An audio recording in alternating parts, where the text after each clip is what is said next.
Let's just start out with a quick introduction to how glass blowing works. Everything that we do here starts out in our glass furnaces.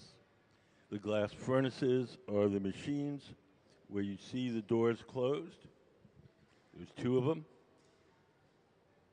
If you look up on the big screen, you'll see a diagram. That's what the furnaces look like inside. So in each of the furnaces, there's a big ceramic pot. In that ceramic pot is 1,000 pounds of melted glass. We keep the melted glass at 2,100 degrees Fahrenheit.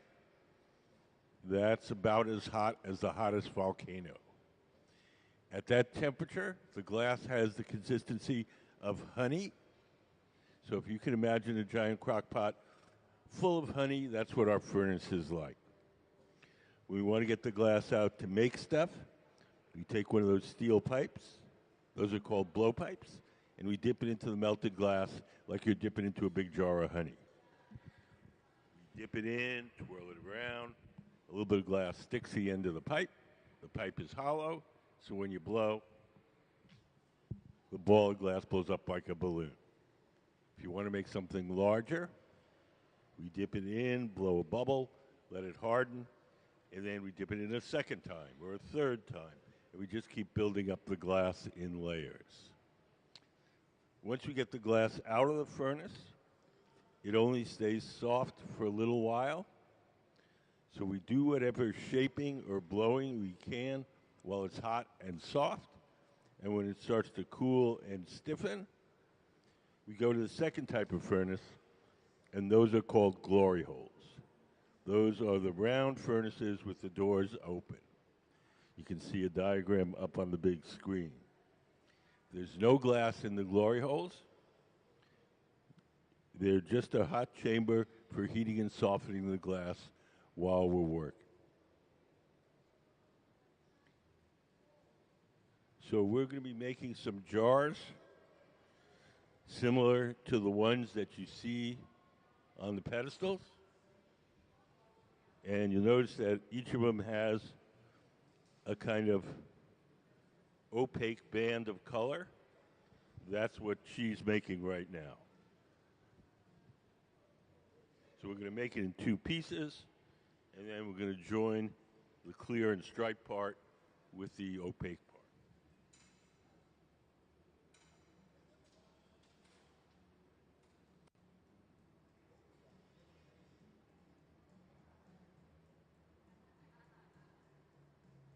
We have two things going on here today. We have our Museum of Glass Hot Shop team working at the center bench and the bench on the right. And we have our workshop for visitors to try glass blowing on the far left. We do it by appointment. If you want to try glass blowing, we're all sold out for today and tomorrow. But you can go online and sign up, or you can make an appointment at the ticket desk.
So now we're holding a paddle across the top to make that edge nice and flat and straight.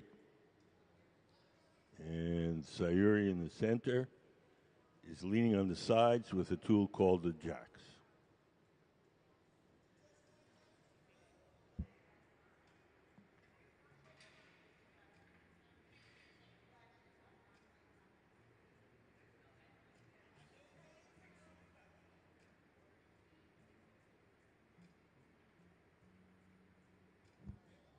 We put up the Encalmo slide.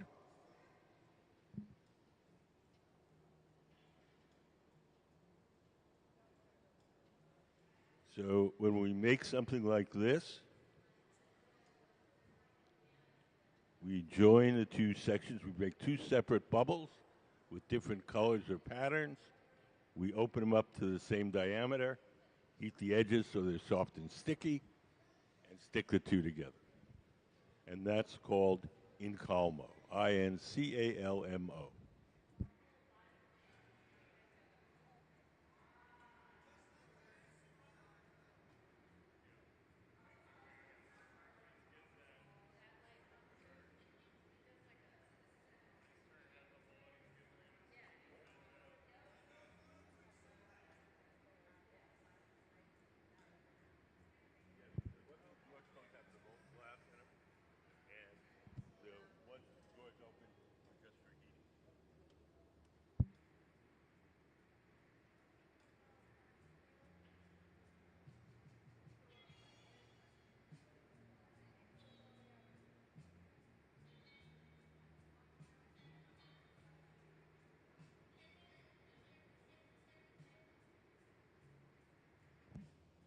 Sarah's taking the calipers and measuring that opening, and we're going to make the clear stripe part open to the same diameter.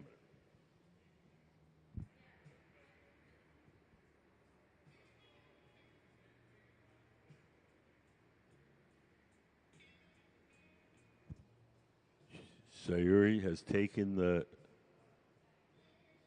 bubble that she was shaping, and she's put it in that silver oven over there with the curved side. That's called the garage. We call it the garage because that's where we park stuff until we're ready to use it. The garage operates at half the temperature of the furnaces. It's hot enough to keep the glass from breaking, but it's not hot enough to make the glass soft. So whatever goes in there stays warm, holds its shape. When we're ready to use it, we'll pull it out again.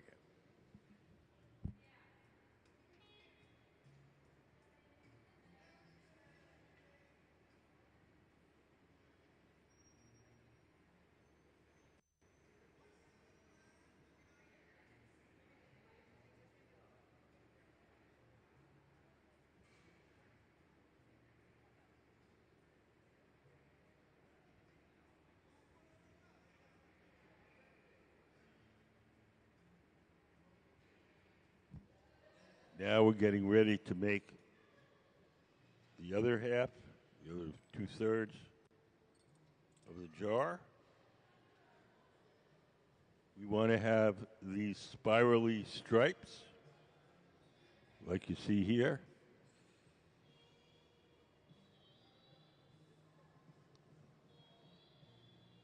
And we make the stripes with rods of colored glass called cane. So we're going to make a clear bubble. We're going to lay out our pattern of stripes. We're going to melt them in, and then we're going to twist that bubble, and the stripes will spiral around.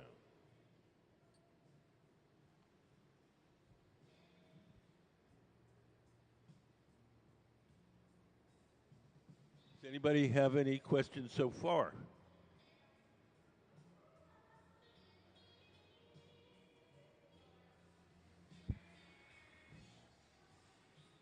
The glass itself is made out of 3 main ingredients: sand, soda ash, and lime. Sand is the bulk of it. It's mostly melted sand. Soda ash is sodium carbonate. It acts as a flux and lowers the melting temperature of the sand. And the lime is calcium carbonate and that stabilizes the mixture chemically. We take those three ingredients, throw them in the furnace, cook them overnight. In the morning, we have a tank full of glass.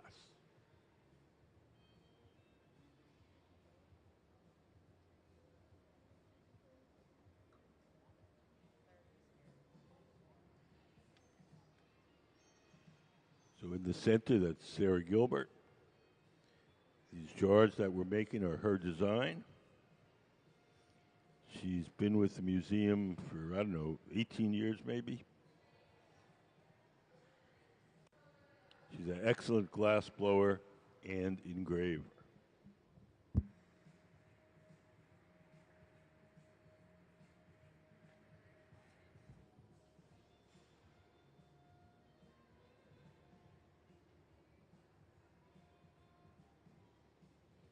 She's blown the initial bubble.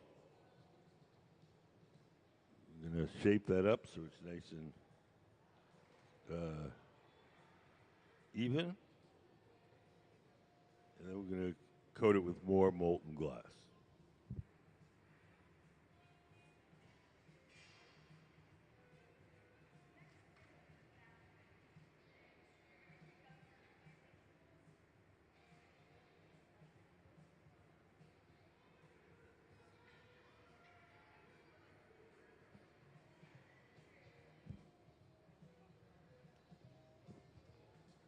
Sarah's going over to our furnace.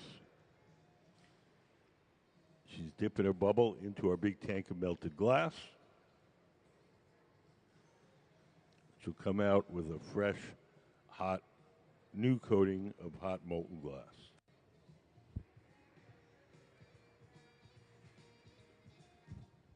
Each time we dip the bubble into our big furnace, it's called taking a gather. G-A-T-H-E-R.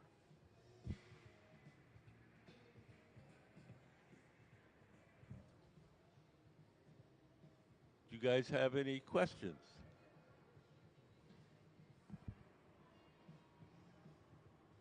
You have to speak louder. I can't hear you.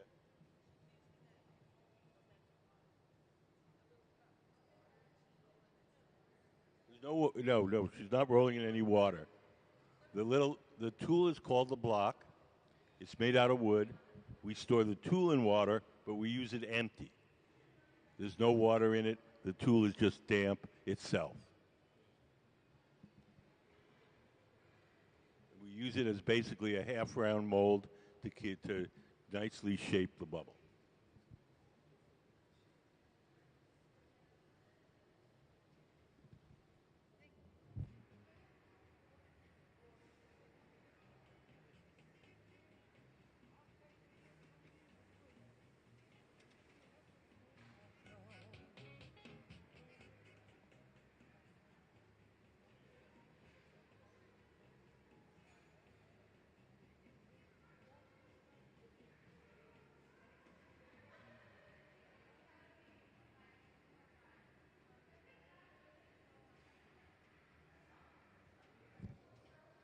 So now in the center, Sarah's letting that bubble cool and stiffen a bit. And we're going to dip it in for another gather, another coating of molten glass.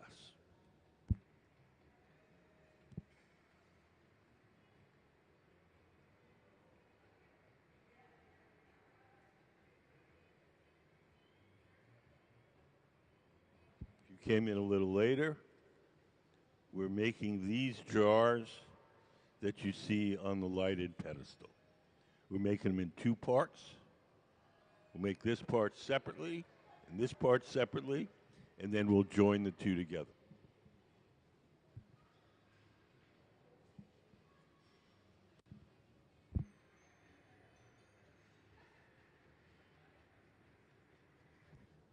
All glass, when it's really hot, looks orange. The orange color that you're seeing is the glow from the heat, not the color of the glass. The glass that Sarah is working with right now is completely clear glass. It's just so hot, it's glowing orange.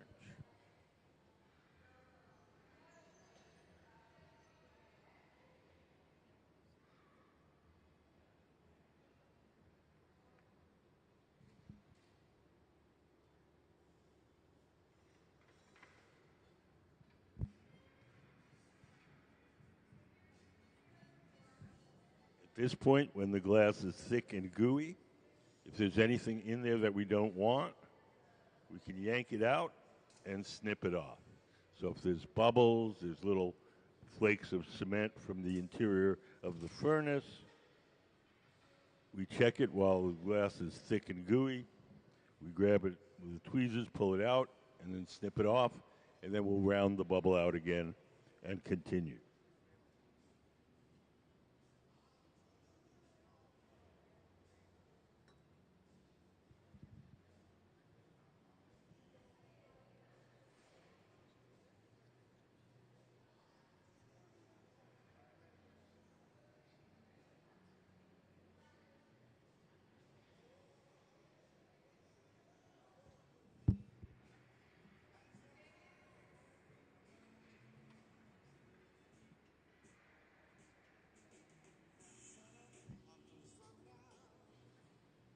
Now, Sarah's got everything out that she wants, and she's going to round the bubble out, put it back in shape.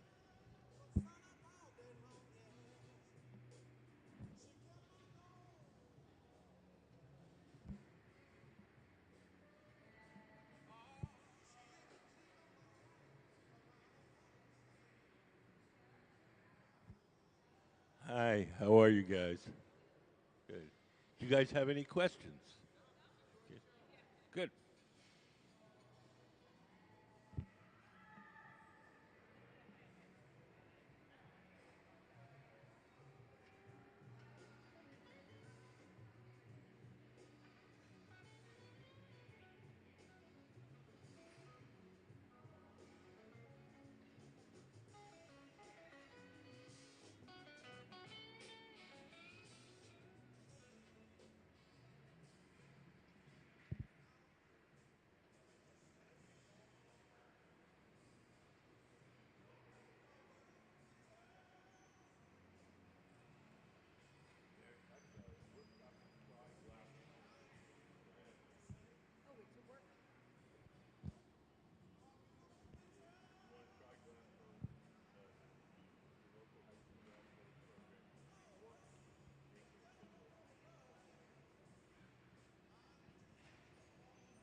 Sarah once again is letting that bubble cool and stiffen. I think she's gonna add one more layer of hot molten glass. So the bubble that Sarah's making is going to become this part of the jar.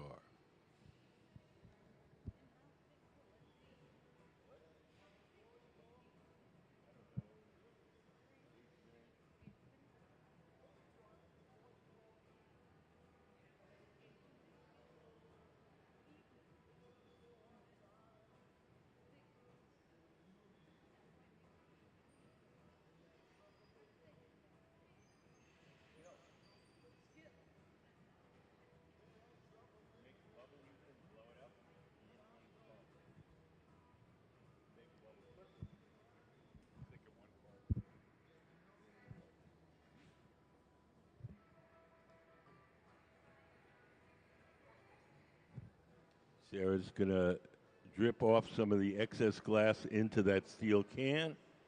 We'll save that excess glass, and that'll eventually go back in the furnace.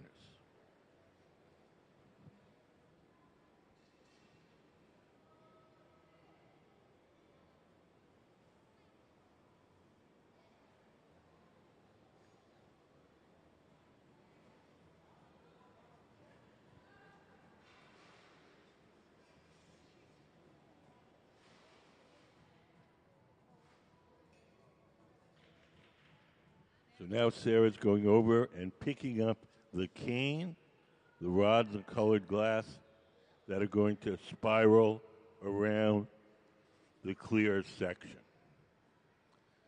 She's picked up one set of stripes on one side, another set of stripes on the opposite side. She's going to melt those in, and then she's going to twist the bubble, and that'll make the stripes spiral around.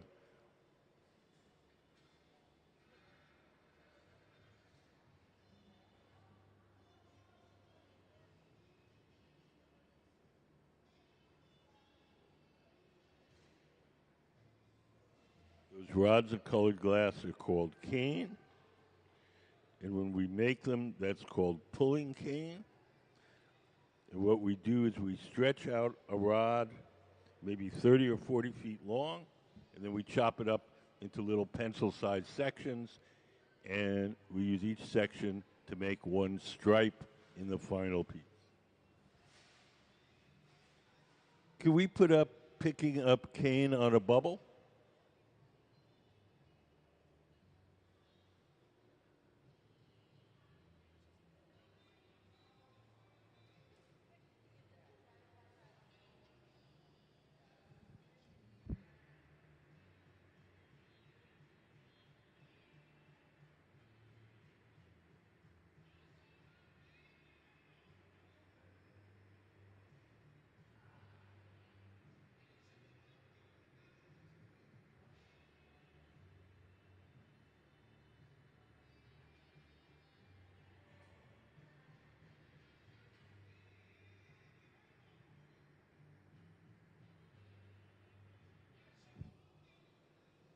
Sarah's going to shape it against the steel table. The steel table is called the Marver, M-A-R-V-E-R. And if she lets it drag a little bit as she rolls it across the table, that'll cause the stripes to twist.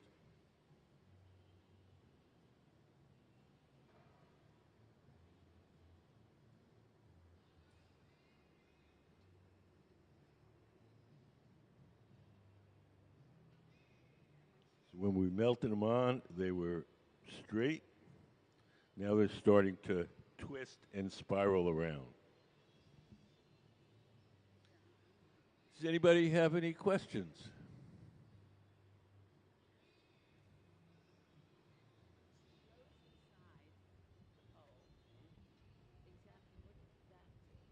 Makes the bubble bigger. It's like blowing up a balloon.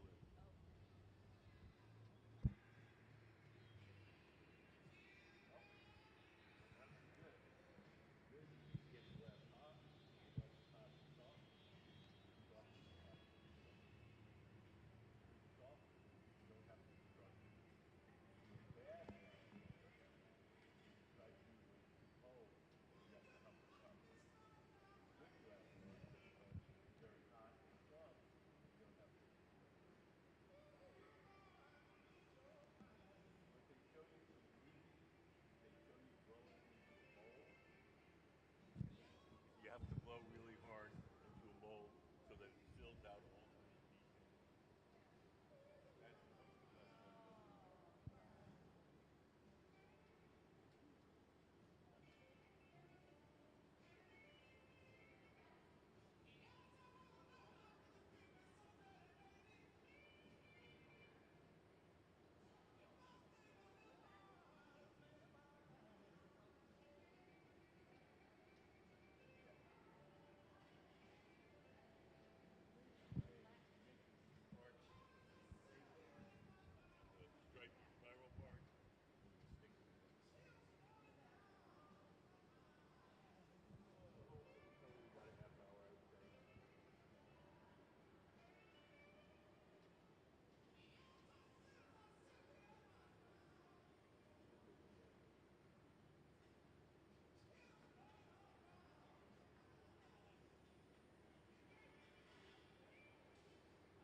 Now Sarah's letting that drag against the steel table, and as it drags, that's going to twist the stripes.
That was started by his father, not him, not the glass guy. The glass guy was his son. The jewelry store is his father.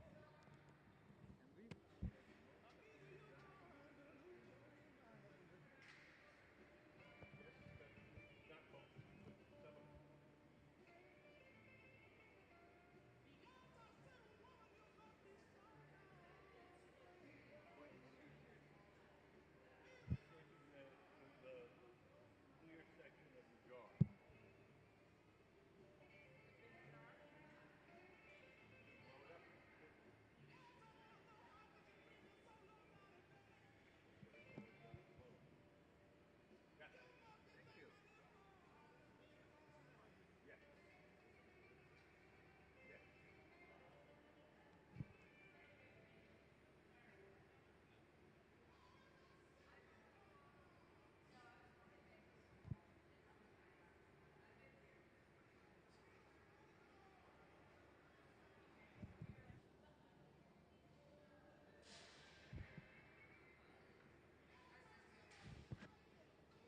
Once Sarah feels like she has a nice good twist on those lines, then we'll blow it up to its full size. So right now, what you're just trying to do is to get those rods to twist around in a nice spiral like you see on the pedestal on your left.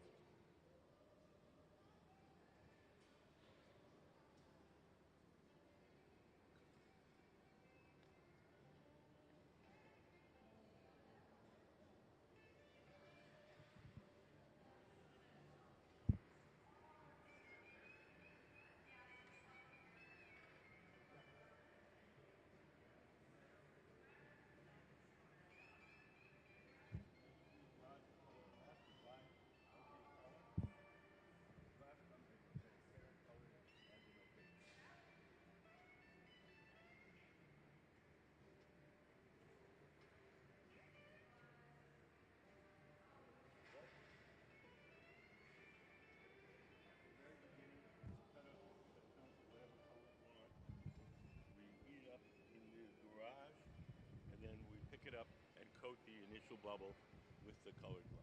We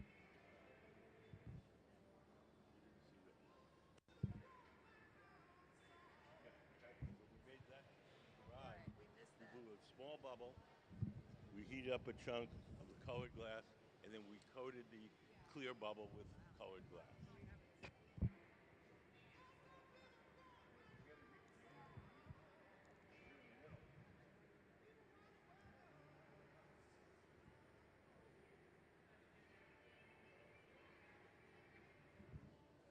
So now, the man seated to the left of the workbench, that's Alex Kane, he's the guy that's blowing. He's blowing through that steel tube, the blowpipe, and inflating the glass as Sarah, sitting at the workbench, shapes it. This arrangement where one person blows while the other one shapes it is very typical of the Venetian style of glass blowing.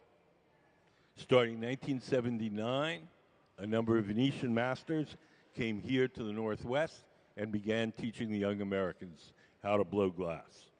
And since that time, we work pretty much in the way you would see glass blowers work in Venice, because we learned from Venetian masters.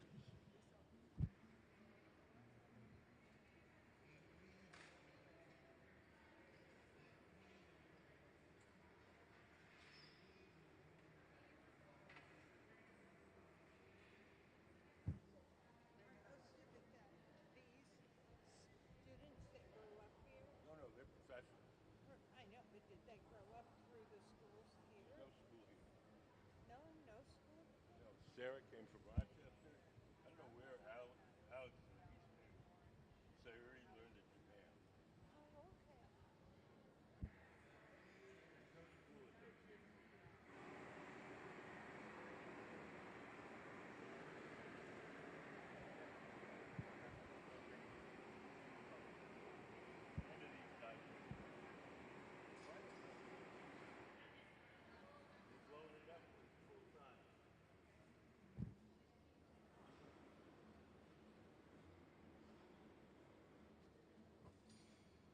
So he's going to heat it up in the glory hole, make it soft, bring it to the bench. Sayuri is sitting to the left of the bench.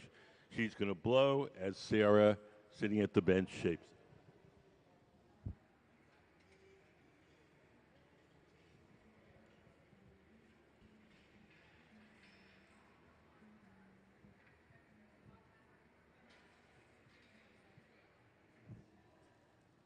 Sarah's taking a tool called the jacks and making a sharp crease in that bubble. That crease is the place where we're going to be able to break the glass away from the metal pipe once we're done shaping.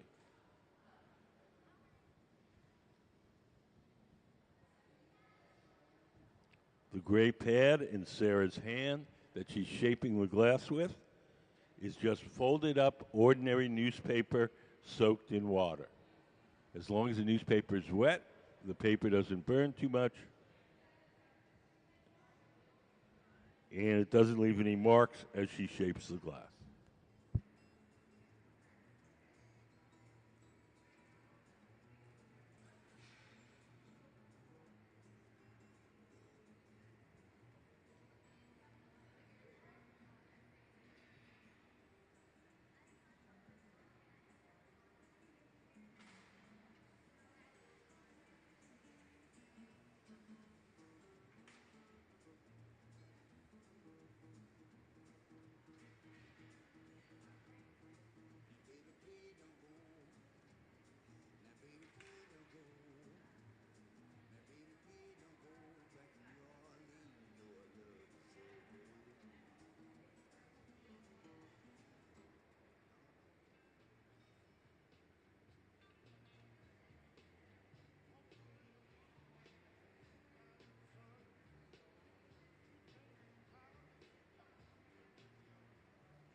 So Sarah's shaping the glass with the newspaper.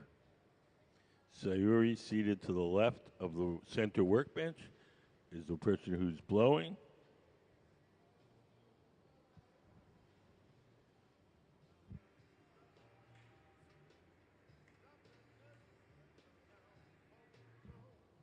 Now we're shaping up this section of the jar. The bubble that we're going to make this section from is sitting in the garage.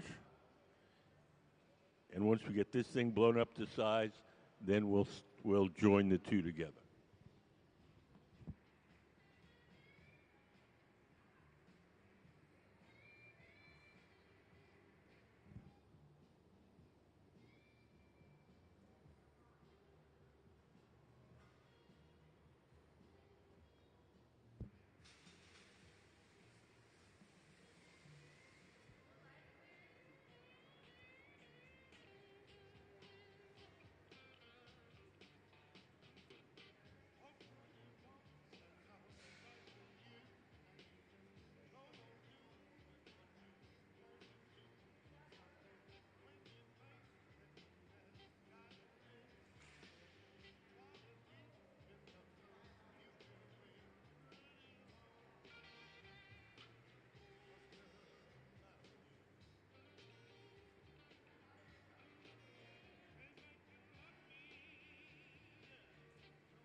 Sarah's checking the diameter. We have a pair of calipers set to the diameter that we want.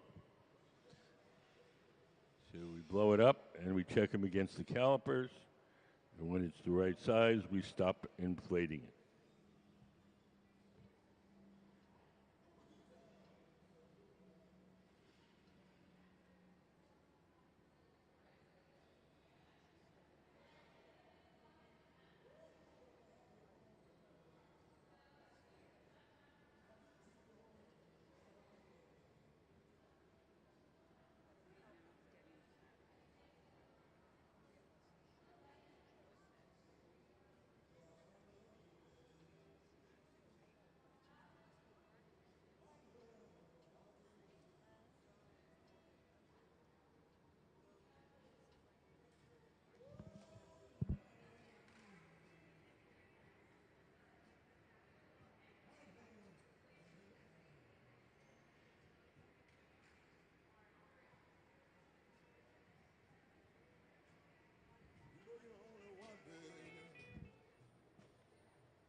Hi, how are you guys?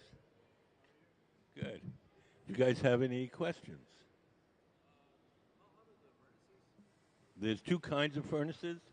The round ones with the doors open, those are 2,300 degrees Fahrenheit. The ones where doors are closed, where we keep the tanks of molten glass, those are 2,100. You need the Celsius numbers? What?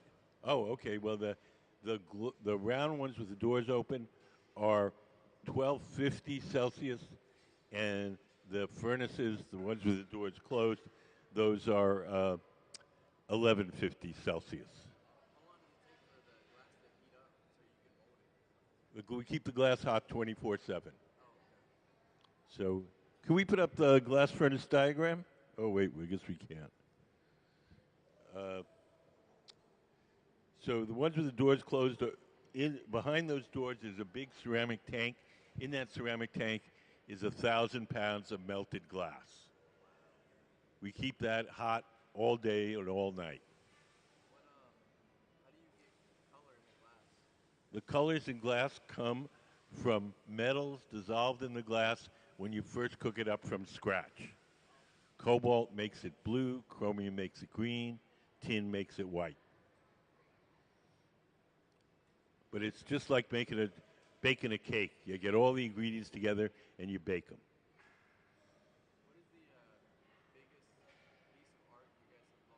I have no idea. That's not. We're not trying to make the biggest thing. That's not on our agenda. What?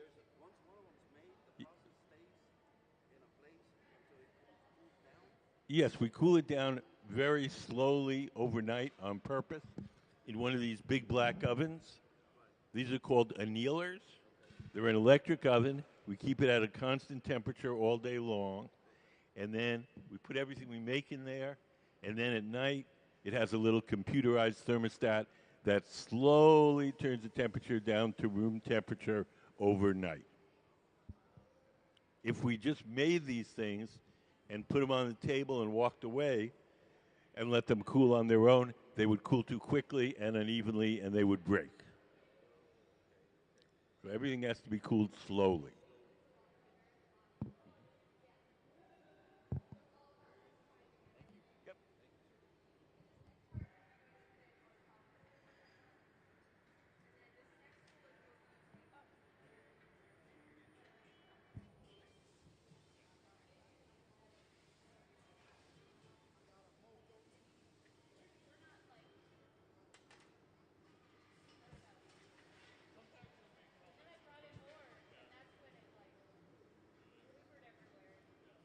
So the next part of this process, we're going to transfer the bubble that Sarah's making from the rod it's on now, the blowpipe, to a second steel rod called the punty, Punty.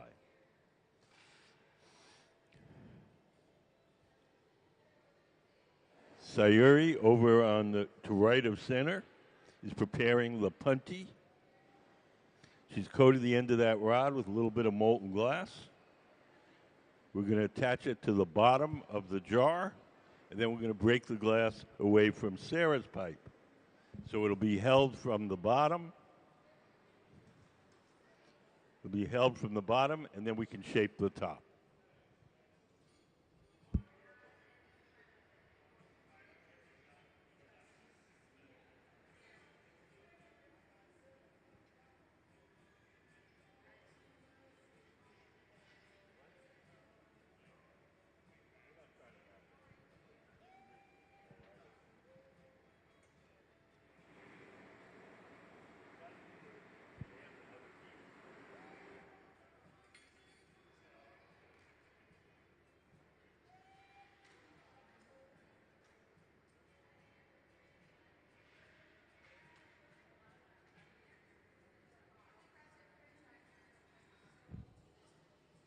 So now we're going to attach the punty, Punty.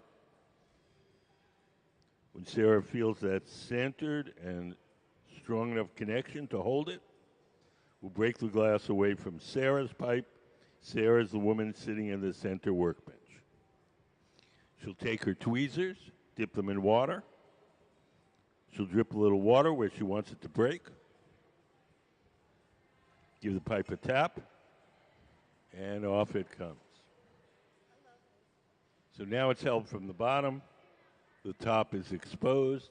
The top can now be heated and shaped.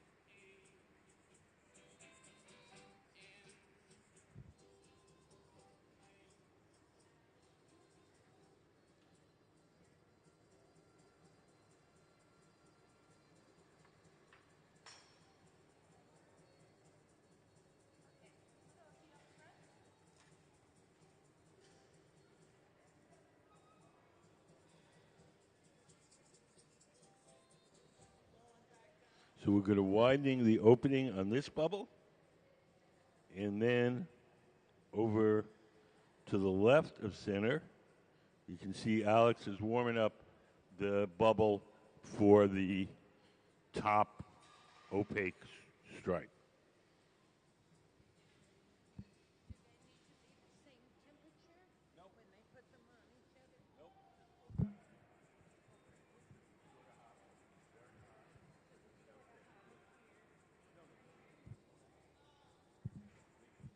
One can be very hot, one can be sort of hot. As long as both of them are hot, they'll stick together. They could be the same temperature or slightly different, doesn't matter. It just matters that they're hot enough to be soft and stick to each other.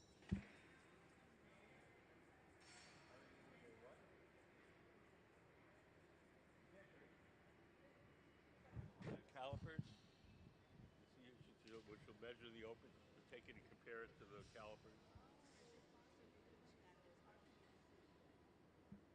No magic there.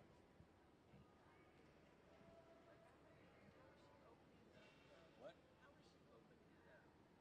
She's going to take a tool called the jacks, and she's going to press on the inside of the opening and force it outward till it's the right side. Well, a little bit. She's going to do some more. Here she goes. Well, she's going to trim some of it off. The glass at the top is always a little thick, so we stretch it out, and we're going to trim some off, and then we'll open it up.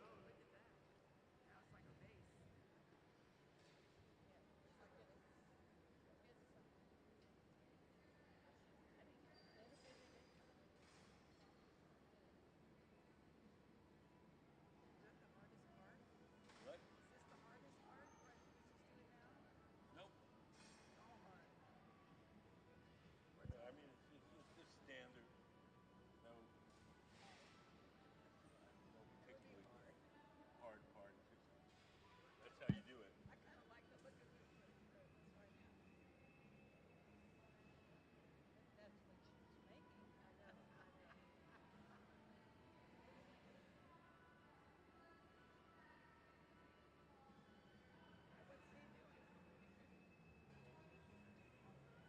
He's got the.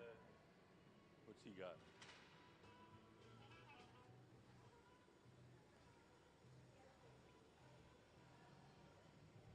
He's got the bubble for the opaque part.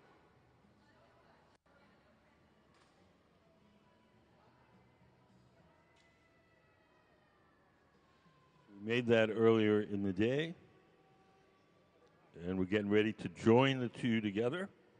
Can we put up the Encalmo slide?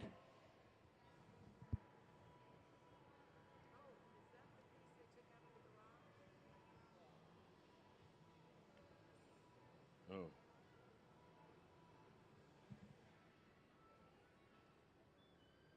So over on the right, Alex is preparing the bubble, which will become the opaque section here at the top.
Over on the right, Alex has the bubble for the top section.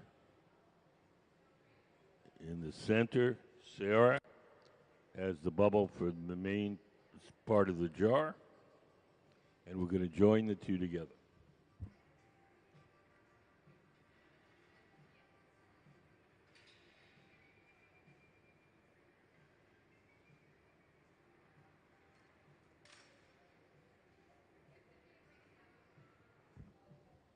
Sarah's widening the opening. The tool in her hand is called the jacks. Her assistant, Sayuri, is holding a wooden paddle across the front to keep the front of that opening nice and straight.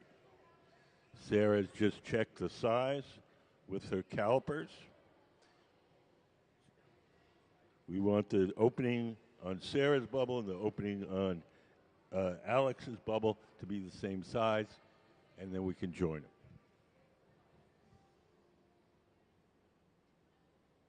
Does anybody have any questions? If you came in a little later, we're making some of these jars like you see on the pedestal on your left.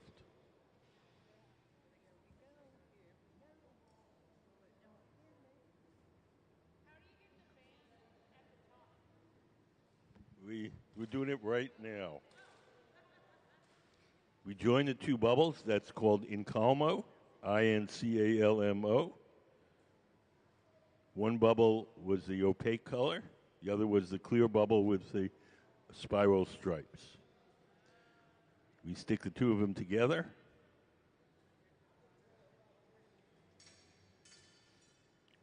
We'll break off Alex's pipe. So now we have an opaque section at the top.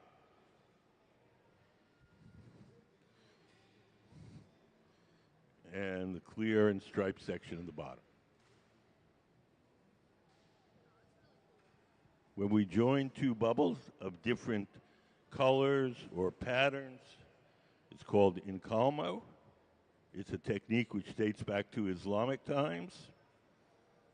And in modern times, it was a favorite of modern Italian glass designers.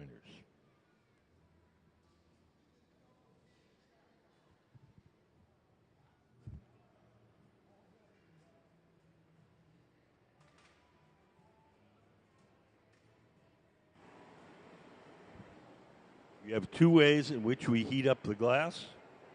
Sometimes we heat it up in the big round oven, the glory hole. Sometimes we heat it up with a torch. When we heat it up with the torches, we can focus the heat in a particular place. When we heat it up in the glory hole, it heats it up more generally. We need to focus the heat, we use the torch. The glory holes and the furnaces run on natural gas and forced air. The torches run on propane.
Sarah's going to trim a little thick glass off the top of our opaque bubble. When the glass is hot, you can actually cut it with a pair of shears. When you cut it, it kind of feels like cutting a piece of sheet metal with tin snips.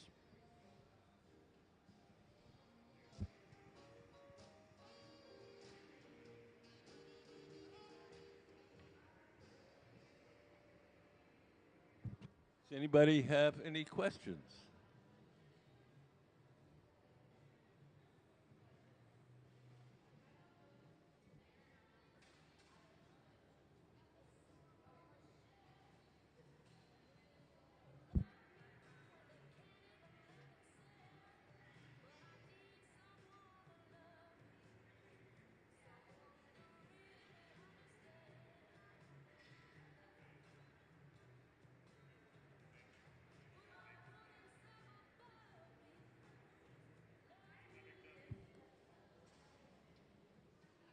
Looks like Sarah's going to trim off some more.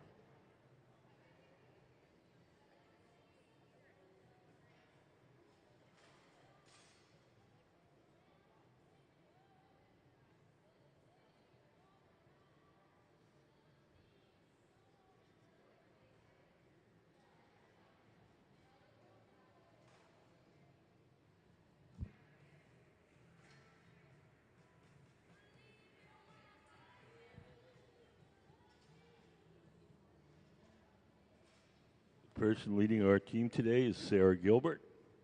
Sarah is a very excellent glass blower and engraver.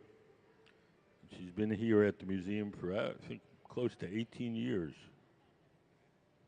She started out as our technician, maintaining the furnaces, building the molds, doing all the mechanical work, and now she's a core member of our team of glass blowers.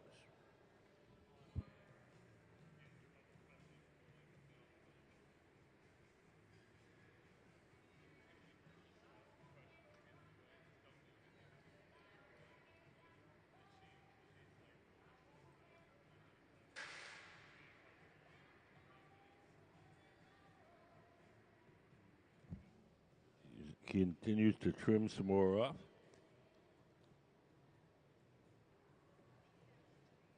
She wants to have the proper proportions between the opaque section and the clear section.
So Sarah's used the torch on the front end of that to make that part a little extra hot and soft.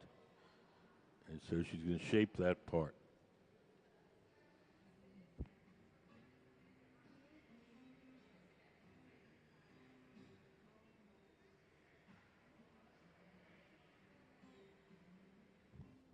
We're going to blow a little air into the front end. We use a tool called the Soffietta. It has a cone on the end. We stick the cone in the opening. That makes a seal, and we blow through the central tube. And this allows us to inflate the glass form even after we've removed it from the original pipe.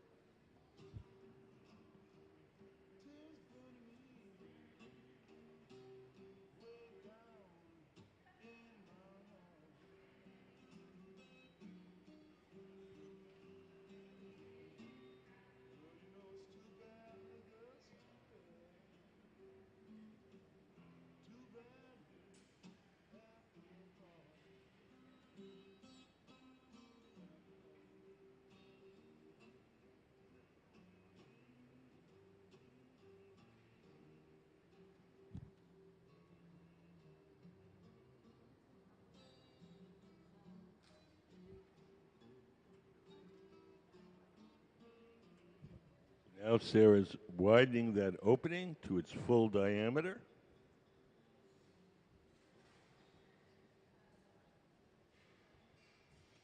And the result will look like one of these. Does anybody have any questions?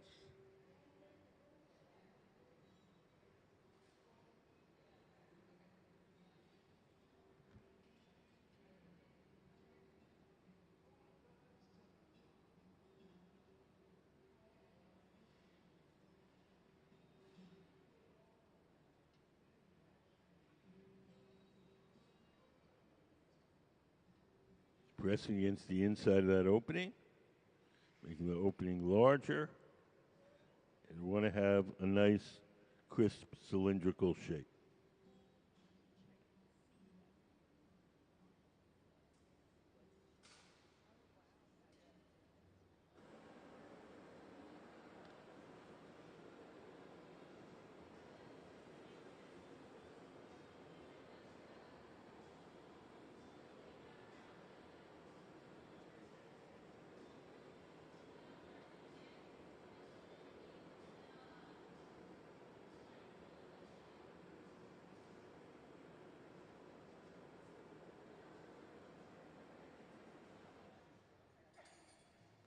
So now you can see it's looking almost exactly like those on the pedestal.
It's like white. Let's see the scraps on the floor that you trimmed. That's the true color. Everything is distorted by the heat while we're working. But as soon as it's heated, it has the color.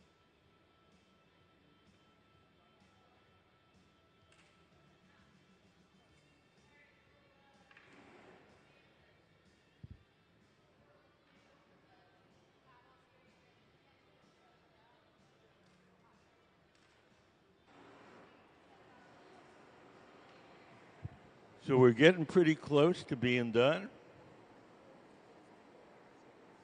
Everything that we make here has to be cooled slowly or it'll break. The slow cooling process is called annealing. We take it over to one of these big black ovens on opposite sides of the studio. These ovens are kept at a constant temperature all day long. We place all the objects we make as we make them into the annealer.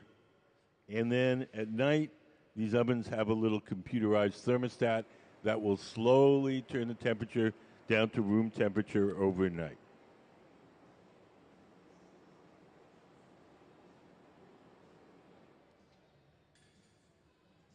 Sarah's ready to remove the jar from the metal rod. She'll take her tweezers, dip them in water. She'll drip a little water on the joint between the metal rod and the jar itself. The water will crack that joint, and just a light tap will release.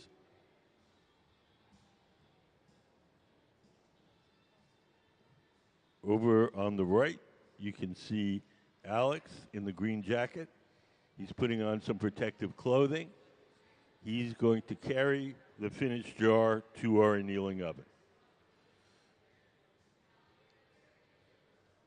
The gloves that he's putting on are made out of Kevlar. Kevlar is a fire-resistant insulating material. When he grabs that jar, it'll be approximately 1,000 degrees. At that temperature, the glass will be hard, and we'll cool it very slowly overnight. There's the water. There's the tap. We're going to take the torch and soften a little spot on the bottom, and we're going to stamp it with the museum logo.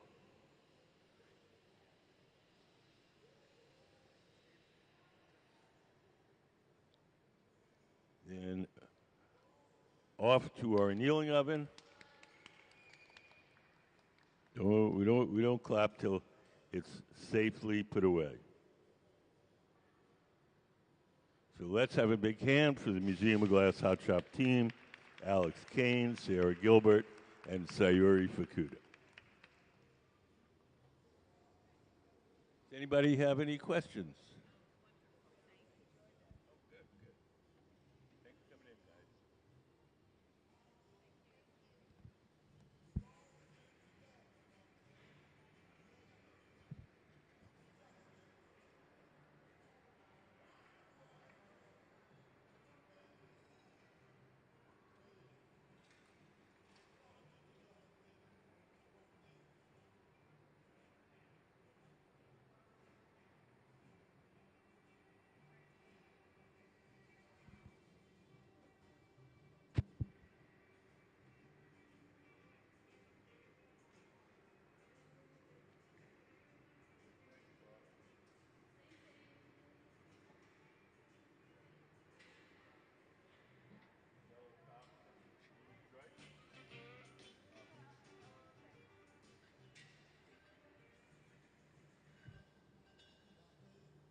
So we're going to start another one of these.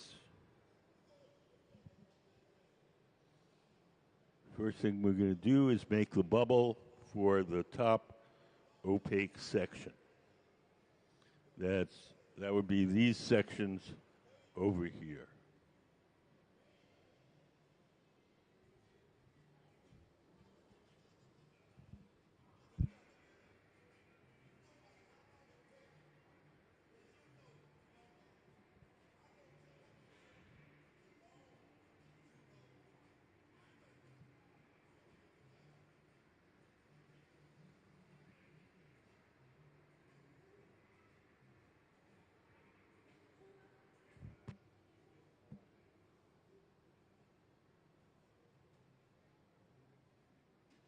You guys have any questions?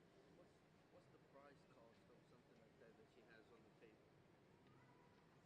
The cookie jar. The what? What's the price cost? Price? Price.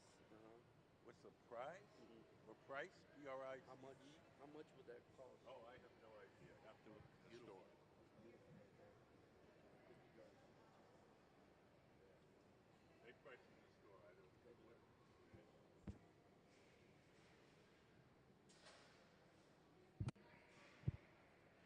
A lot of talent. Yeah. A lot You of guys talent. are very, very good. You're looking at really talented glass. Yeah.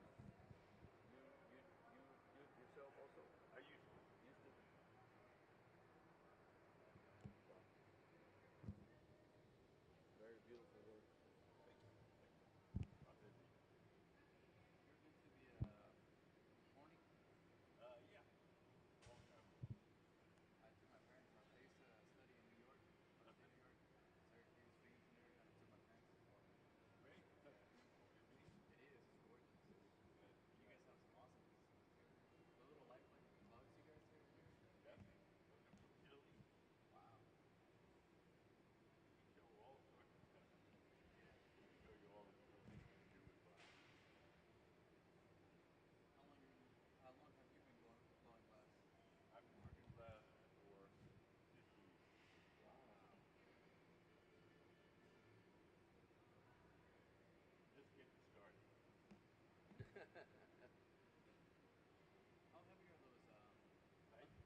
fancy wine glasses.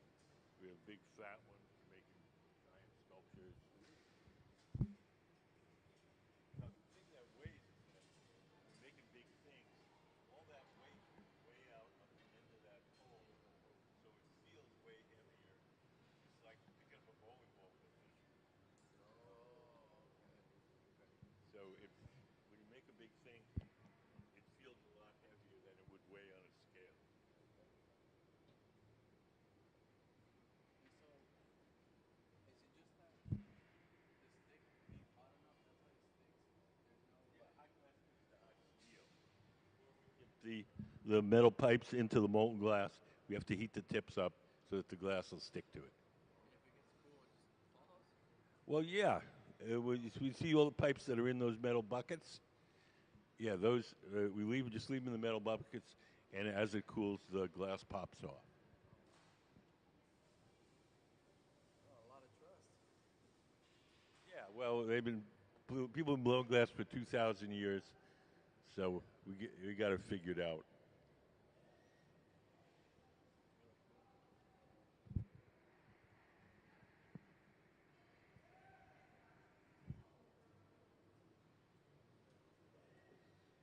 So we're starting the bubble, I think, for the top section. Sayuri is going to blow a bubble of clear glass. Alex is going to heat up a bar of colored glass, and we're going to coat Sayuri's bubble with the colored glass. We have a little video to show you how we apply the color.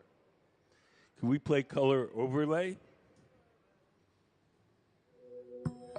The color in glass comes from adding various materials to the mixture of raw ingredients called batch.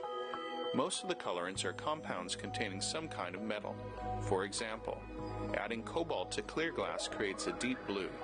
Tin and antimony can be used to create white glass, and gold chloride can produce a rich red or pink colored glass. Colored glass is melted in furnaces, just like clear glass, and then is usually rolled into bars for storage and easy application. In order to apply color bar to a bubble, we first need to preheat the color to approximately 950 or 1000 degrees Fahrenheit in a color oven or garage. Once warm, the color is then picked up on the end of a punty rod using a little bit of clear glass as a support. The color is then heated in the 2300 degree glory hole to soften it and make it malleable, while another artist creates a small bubble of clear glass on a blowpipe. Once warm, the color is dropped over the clear bubble, and then using a variety of hand tools or the steel marver, the color is rolled back over the clear in an even layer. This process is called dropping color, or creating a color overlay. Depending on the project, that bubble is then usually gathered over with clear glass and blown into the final form.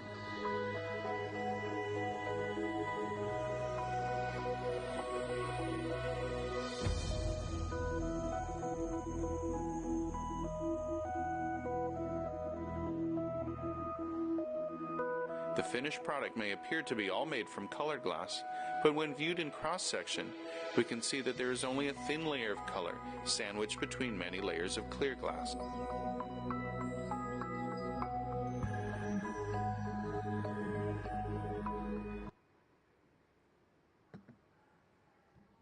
The reason we apply the color in this manner is so that we can have any color we want anytime we want. If we were to fill the furnace with blue glass, we could only make blue things. If we coat each piece individually, we can make any color at any time.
If you watch Sayuri, she's rolling the glass against that steel table, and she's pushing it backwards towards the pipe until the color blob that she added entirely coats the original bubble.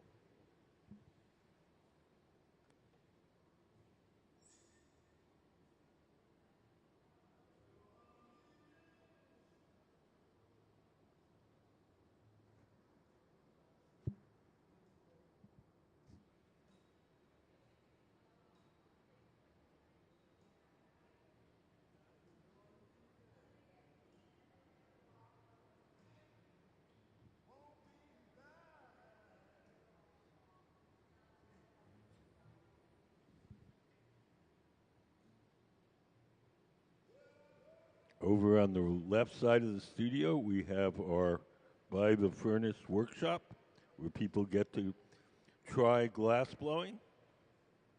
Some young artists from the Hilltop Artist Program are walking our visitors through making a simple object. Today's object is a fish. We do this by appointment. You can sign up online or at the front ticket desk. And this weekend, we're all full up, but you can make an advance appointment for another weekend.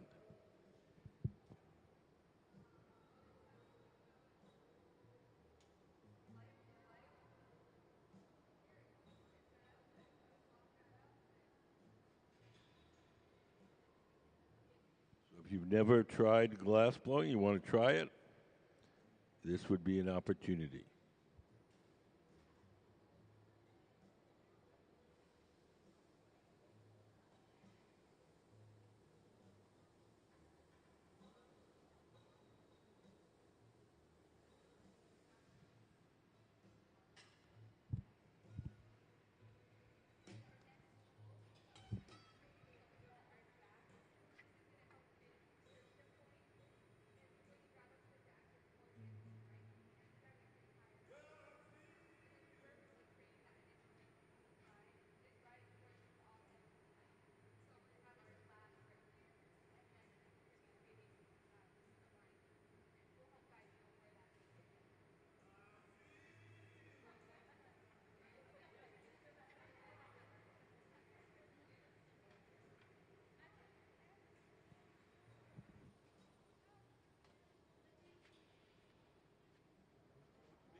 For these things, we have little bowls of crushed colored glass. Can we put up the Frit photo? Let's see, get you a picture here in a minute. So look up on the big screen. So we have those little bowls full of crushed colored glass. It's called Frit. And we take the clear glass from the furnace and we roll it in the little chips, and then the chips stick to the surface, and we put them in the fire, they melt, and it forms a candy coating of color like an M&M.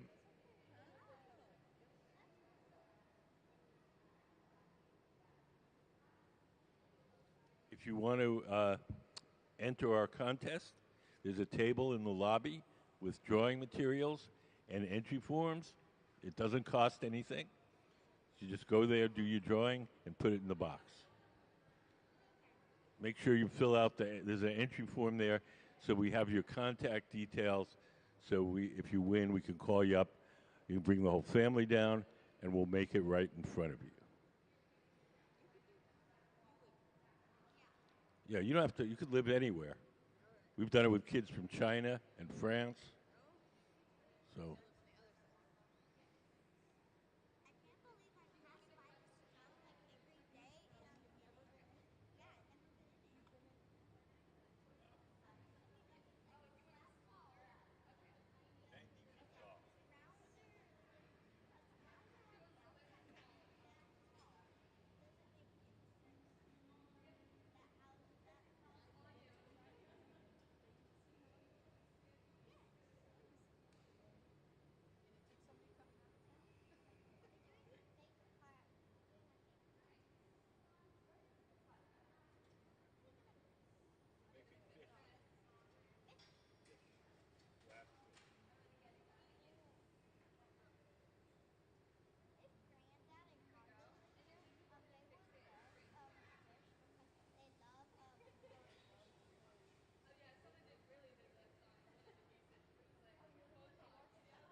So if you came in a little later, we're making these jars that you see on the pedestal on the left. We're making them in two parts. We're making this part first, this opaque colored part. Then we're going to make the bubble with the stripes, and we're going to join the two together.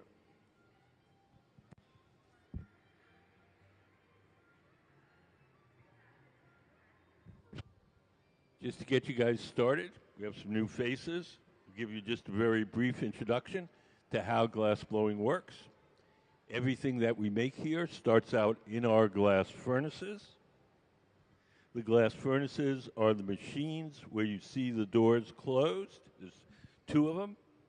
Can we put up the furnace diagram?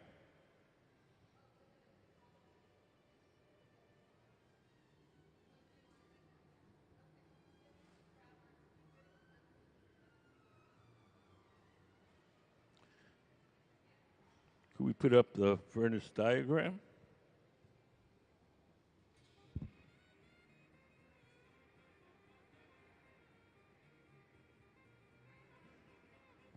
Not.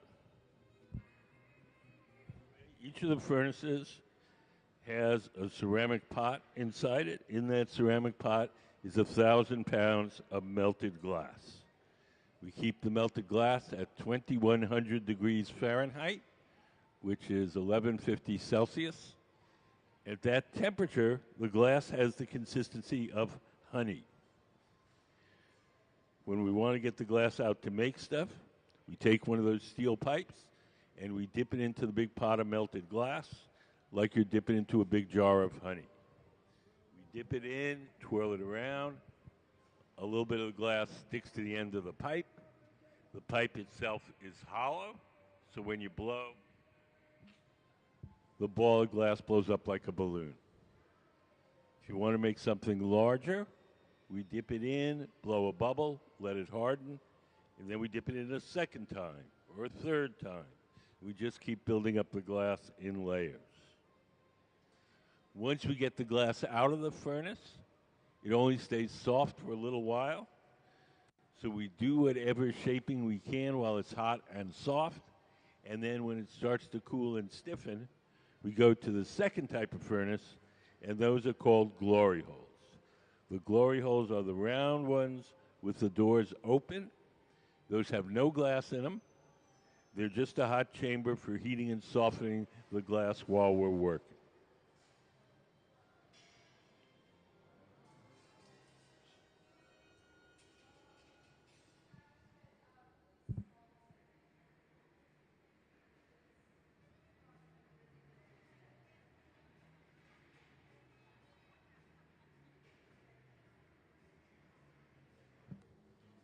So over on the right, Sayuri is making a bubble, and we're going to use that to make the opaque section at the top of the jar. She'll prepare the bubble, and then we'll put it into this silver oven over here, keep it warm. We'll blow the clear section with the stripes, and then we'll pull the opaque section out, and we'll join the two together. When we join two bubbles of different colors or patterns, it's called incalmo, I-N-C-A-L-M-O.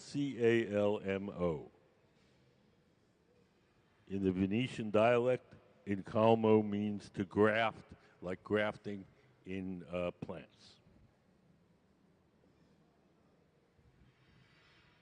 Does anybody have any questions?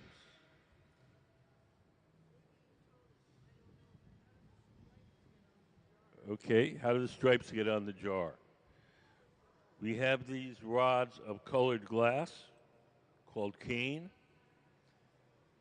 We blow a bubble of clear glass. We roll the bubble of clear glass over the stripes. The stripes stick to the side. So we'll have the stripes, we melt them in so they're straight. And then we're going to twist that bubble and make the stripes spiral around.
So to the right, you'll see Sarah Gilbert, who's leading our team today.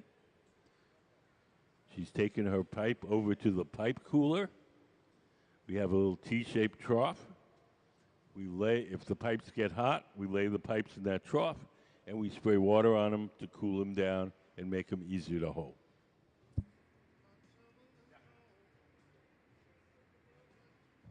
Okay, there's three reasons why the building is this shape.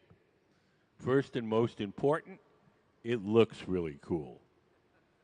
There's the big one right there.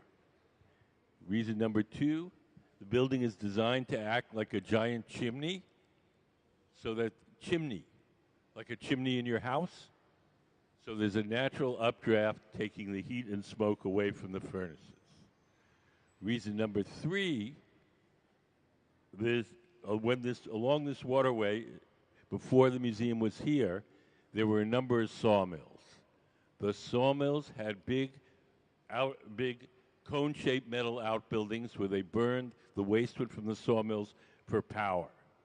When the architect saw old pictures of this waterway, he saw all these big cone-shaped buildings, and that's what gave him the idea to make the building in this shape.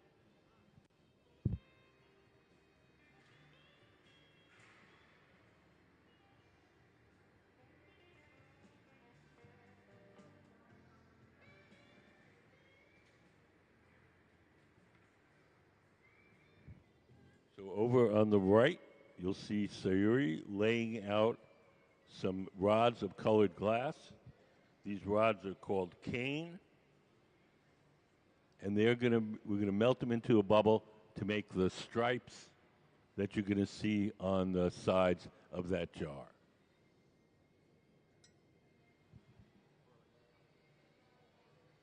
So she's laying out our pattern.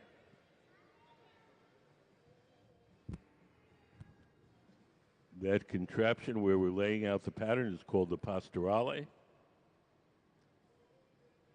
Sarah, just to the right of center, is going to blow a bubble of clear glass. and we're going to melt the stripes into that bubble to make the decoration.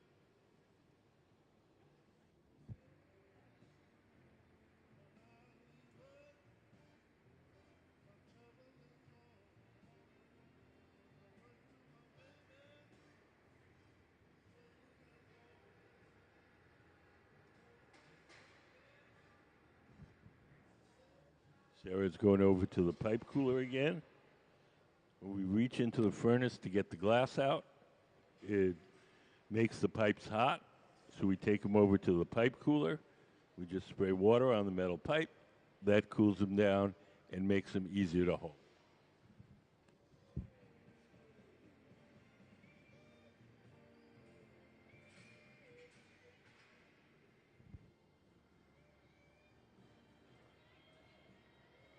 Now Sarah's checking the glass for bubbles or debris. She sees something in there she doesn't like. At this point, when it's thick and gooey, we can yank whatever it is out and then snip it off. And that's what she's doing. So she's picking out bubbles. Sometimes crumbly parts of the interior of the furnace get in there.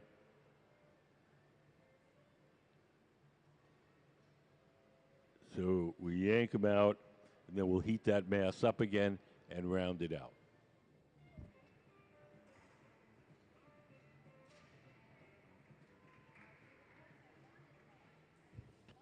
If we want bubbles, we use baking soda.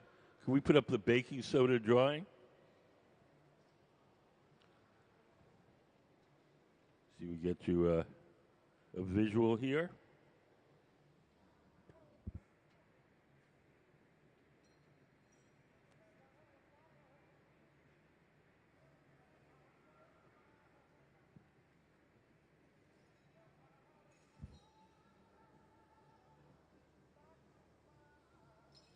I guess not. Anyway, what we do is we take the bubble and we make a solution of baking soda and water. We dip the bubble just very quickly into the baking soda and water. The water evaporates. It leaves a coating of baking soda on the surface. And then we dip that bubble into the hot glass again. The baking soda gases up and makes it bubbly. There it is. So if you look up on the big screen, we have an illustration.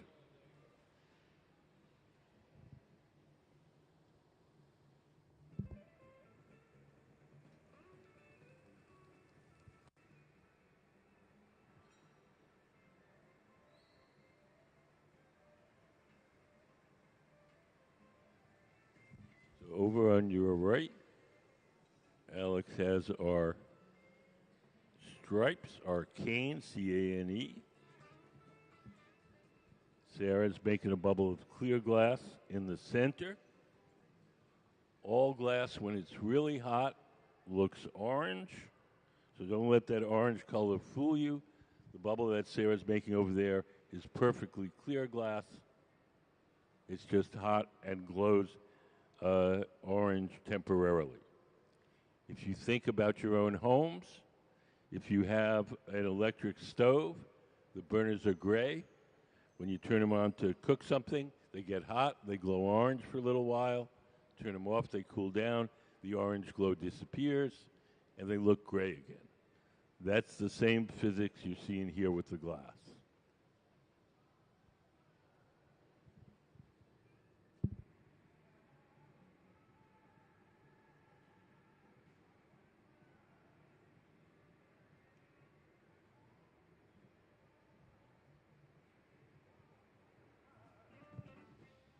Does anybody have any questions?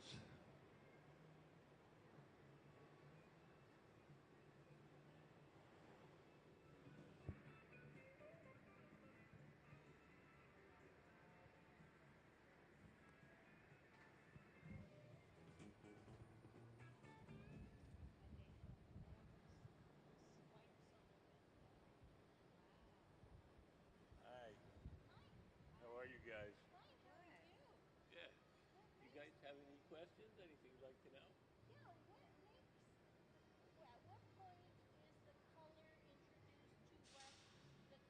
You can really only color the glass itself. when you first cook it up from scratch. The things that color glass are mostly metals. Cobalt makes glass blue, chromium makes it green. So what we do here is we buy colored glass and we coat our clear glass with the colored glass. But we buy it from two companies in Germany. They cook up the glass from scratch. They get all the ingredients, and they add, cobalt for blue, chromium for green, tin for white, a little bit of gold for a beautiful ruby red.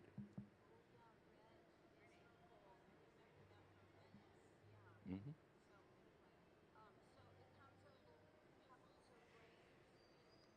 Well, no. We can get them in any form we want. We can get them in bars. We can get them in chips. We can get them in powders. For this, for the workshop here, we're using the little chips of colored glass called frit.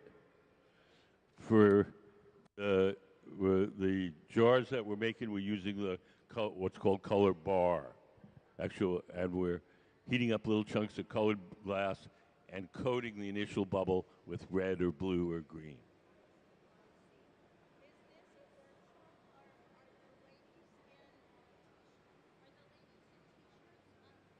Those are they're students from the local high school glass blowing program called the Hilltop Artist Program.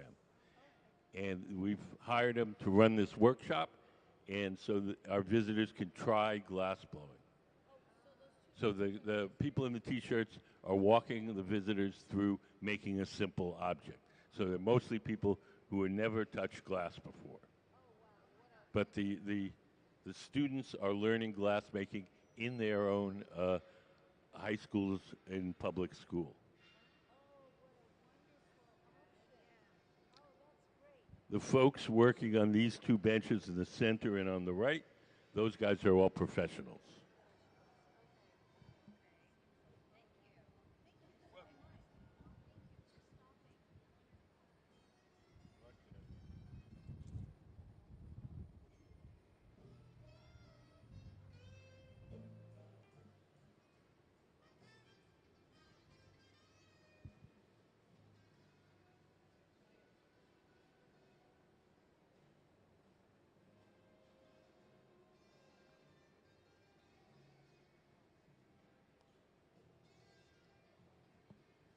So Sarah is now melting in those rods of colored glass.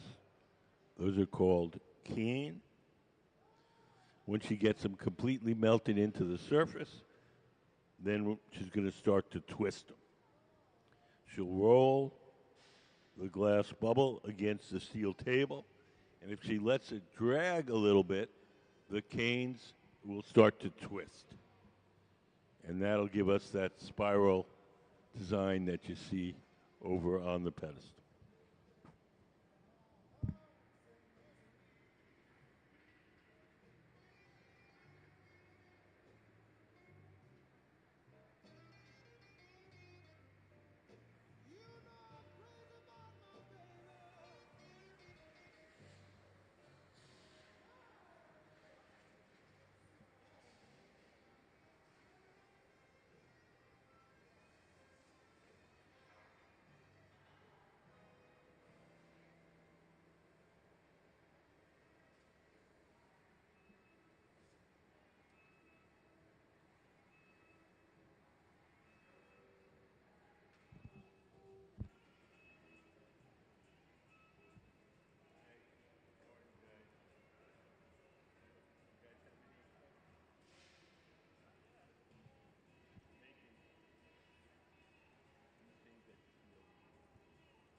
The woman leading our team today is Sarah Gilbert. She's the woman in the center working the glass at this moment. In addition to working for the museum, as she's doing today, she does her own artwork. Could we put up some of Sarah's artwork up on the big screen?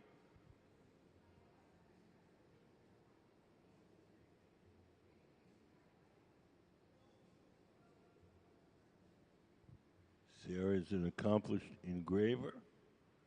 She makes these pieces that combine paper drawings and engraving. She makes what's called cameo glass, where she puts a layer of white over a layer of black, and she carves through it to make her designs.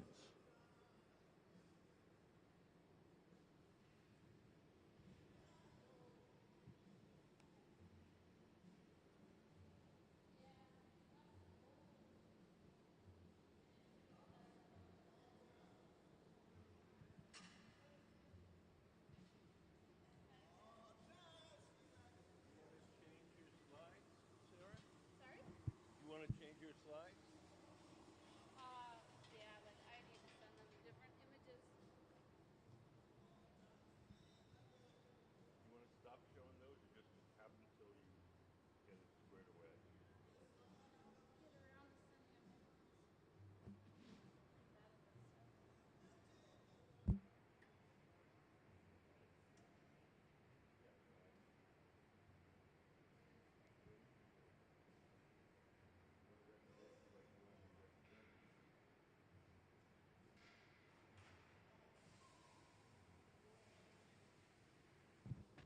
So now if you look at Sarah's bubble, you can see that the rods of colored glass, the cane, the stripes, no longer go straight up and down. They're spiraling around just like on the jars that you see on the left. Does anybody have any questions?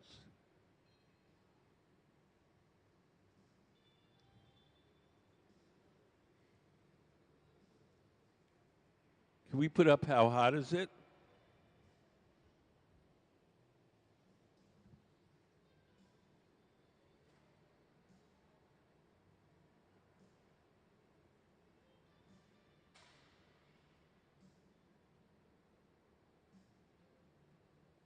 So if you look up on the big screen, we have the temperatures of the various pieces of equipment. The numbers in white are the Fahrenheit numbers. The numbers in orange are the Celsius numbers. So the furnaces, the glass furnaces, are the ones with the doors closed. There's two of them. The glory holes are the round furnaces with the doors open. The annealers are the two big black ovens on the opposite sides of the studio and the two silver horizontal ones. And the garage is the oven with the curved side in the center of the workshop.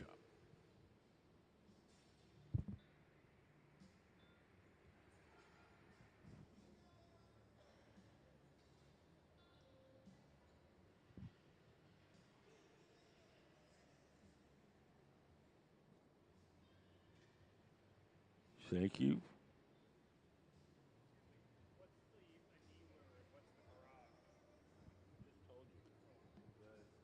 Two big black ovens on two silver ovens are called annealers.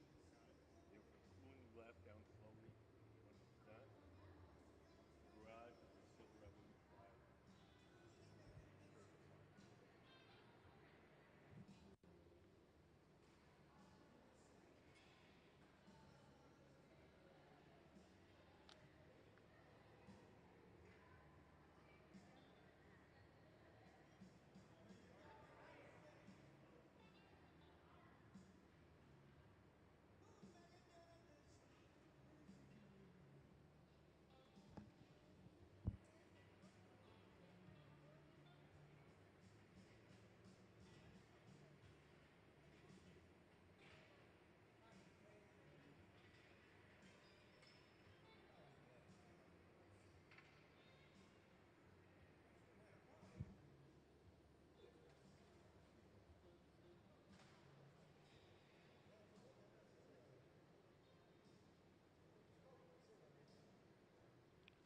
Sarah has the bubble now to make the body of these jars.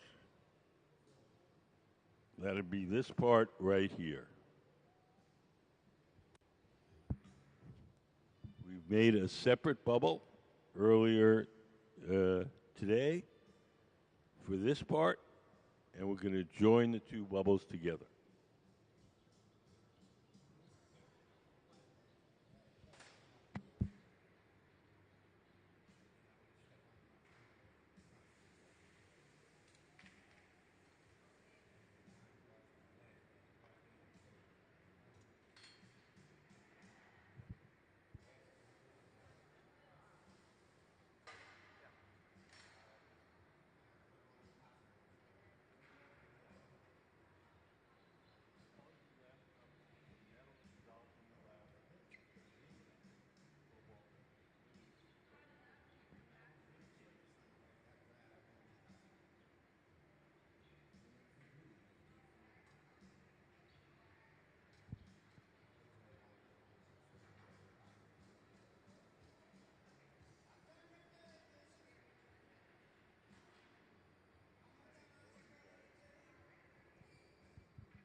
You'll notice that one of the glass blowers is seated to the left of the workbench. She's the person that's blowing. She blows through that steel pipe, the blow pipe, and inflates the glass as Sarah, sitting at the bench, shapes it. Glass blowing is a team sport. We rarely do it alone. Everything works better when you work in a team.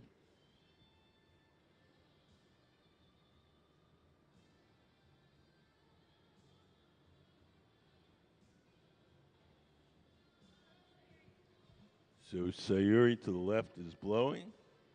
Alex, standing up, is helping Sarah turn the pipe. And Sarah is shaping the glass using a pad of wet newspaper. Just everyday, ordinary newspaper soaked in water.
Now Sarah's taking a tool called the jacks and squeezing the glass and making a sharp crease in it.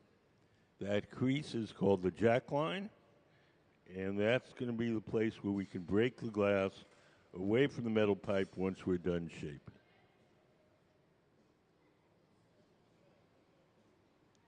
So we want a nice sharp crease there.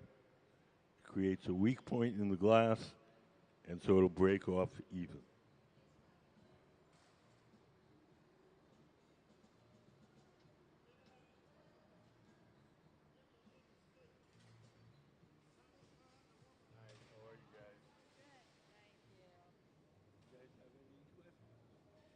I've never seen glass blowing before, so brand new here, first time ever. Cool. Well, if there's anything you want to know, You have to tell me something to even ask a question. So right now we're making the clear and striped part of those jars. We make it in 2 bubbles. We made 1 bubble with the opaque colors, and we put it in that oven over there, keep it warm, and we're going to join the 2 bubbles together. When we join 2 bubbles of different colors or different patterns, it's called incalmo. What she's making right now. Yeah. Can we put up the incalmo drawing?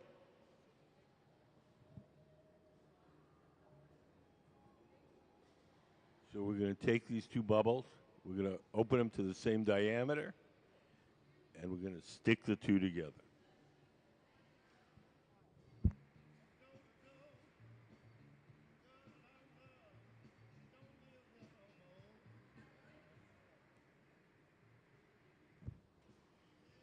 So Sayuri, sitting to the left, is blowing as Sarah, sitting at the workbench, shapes the glass with a pad of wet newspaper. Just ordinary everyday newspaper, folded up and soaked in water. Can we put up the newspaper photo?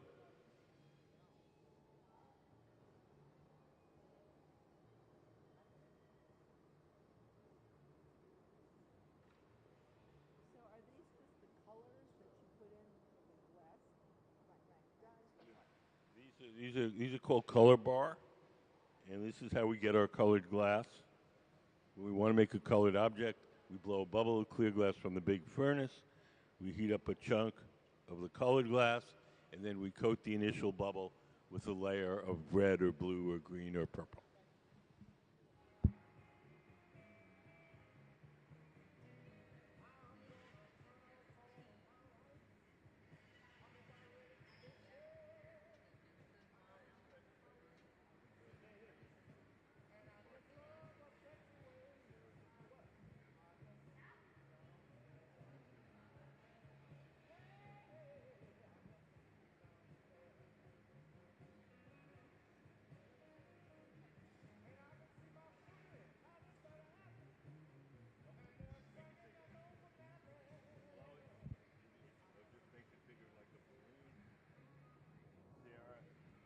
With a pad of newspaper, she's actually shaping.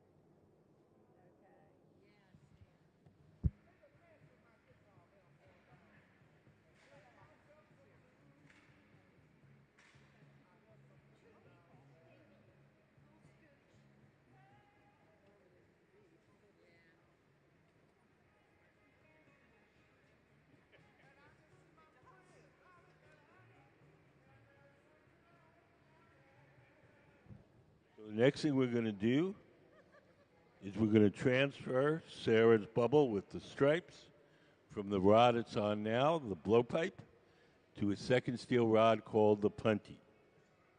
The second steel rod will hold it from the bottom while we shape the top.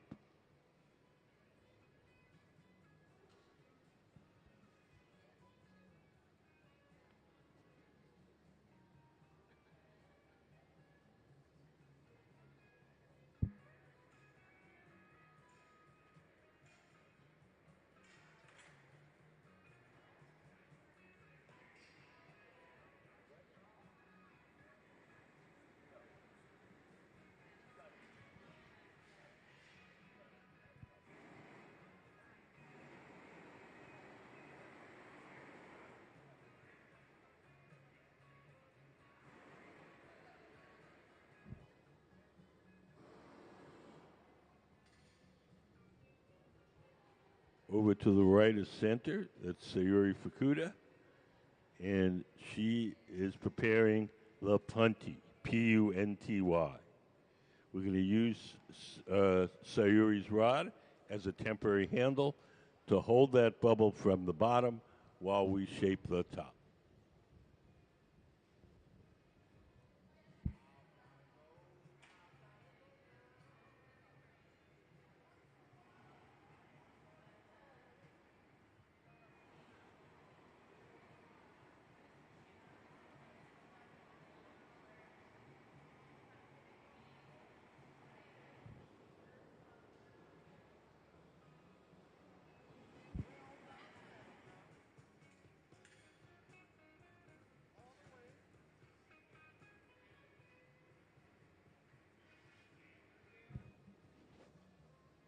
I smell lunch.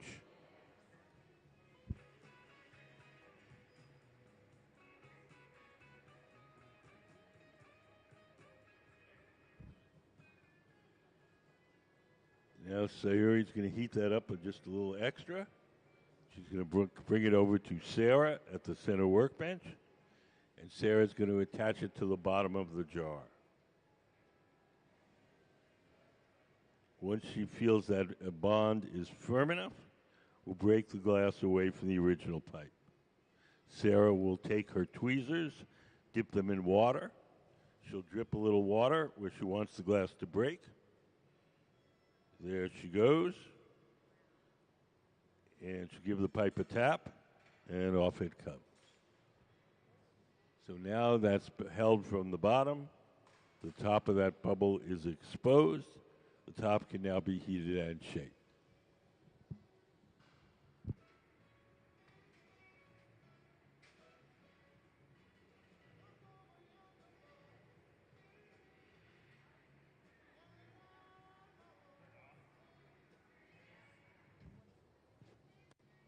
You guys have any questions?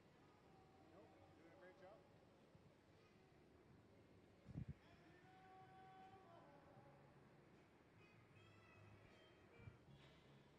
So now Sarah's just making sure that that's nice and centered. The top is straight where we broke it off.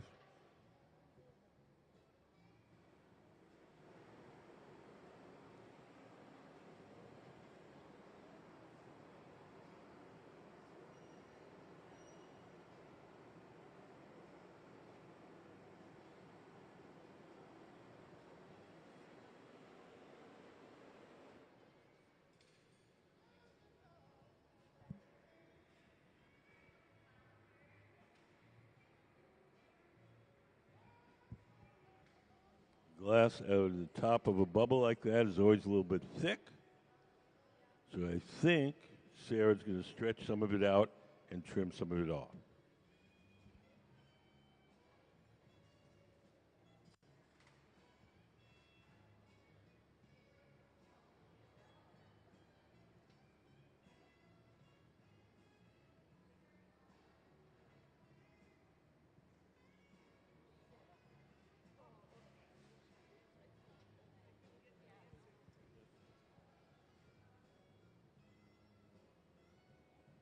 How long does it take to make one of these from start to finish? Run about an hour and a half.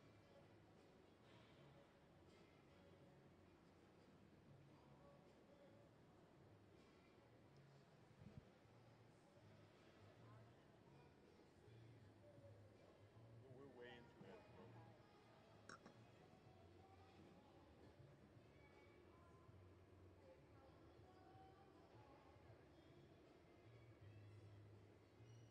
We're about 45 minutes at this I point. was just like mentally, like it's an hour and a half. You got three people. That's about 4 hours of labor. Trying to figure out like, What it costs? yeah, 'cause my daughter's an artist, so I know that artists well don't want to pay artists what they're worth. They don't want to pay with time. The prices of artwork is usually based on the reputation of the artist. It's not at all based on the labor or material. If I paint a sunflower, it's $50. If Van Gogh paints it, it's $5 million. Right, right. It's the same amount of time, the same amount of labor. Yeah.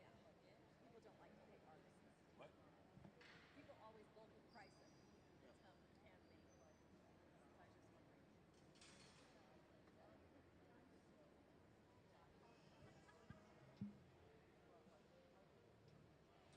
So Sarah's going to heat that up and take her shears and trim some of that glass that she stretched out off.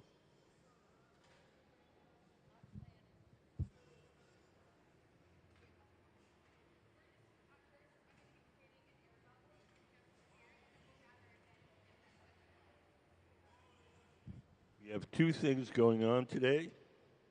We have Sarah and her crew making these jars. And over on the far left, we have a workshop for our visitors to try glass blowing. We have some students from the local high school glassblowing program, and they are walking our visitors through making a simple object. In this case, is a fish. It's really fun. We do it by appointment. We're all full up this weekend, but we will be doing it again in the future. And you can either sign up online or at our front desk. So if you want to try glass blowing, there is a way to do that.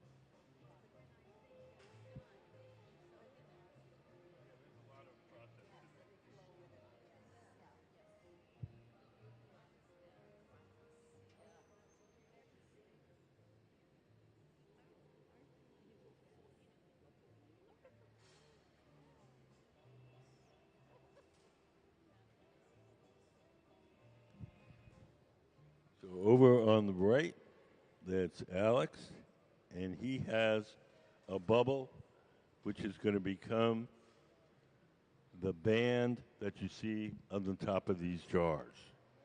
We're going to join Alex's bubble with Sarah's bubble.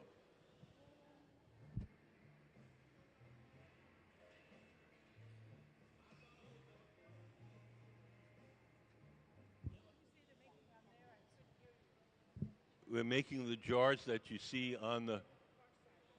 Oh, they're making fish. FISH.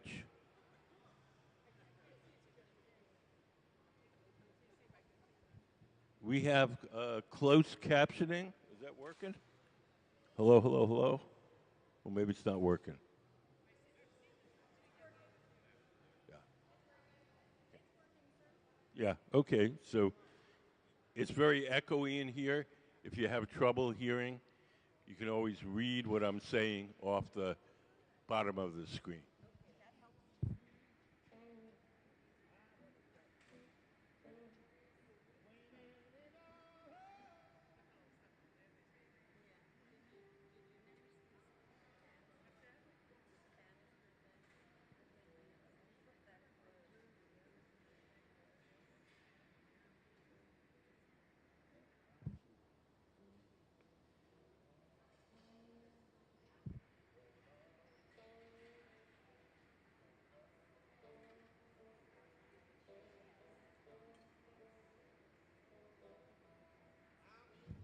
So now we're coming over with the second bubble. And we're going to join the two together. Hot glass sticks to hot glass.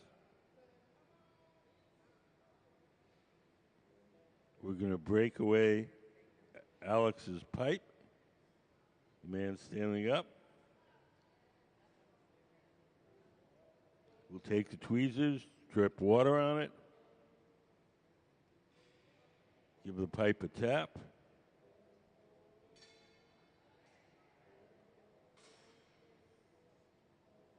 So now we've attached the second bubble to make the opaque band at the top of the jar.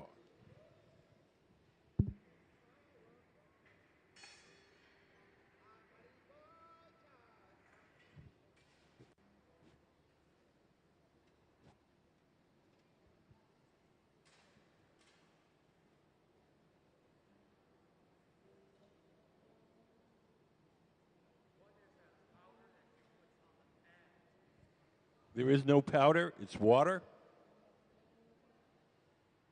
The pad is made out of newspaper. The stuff she's squirting on it is water. And the water's there to keep the newspaper from burning up.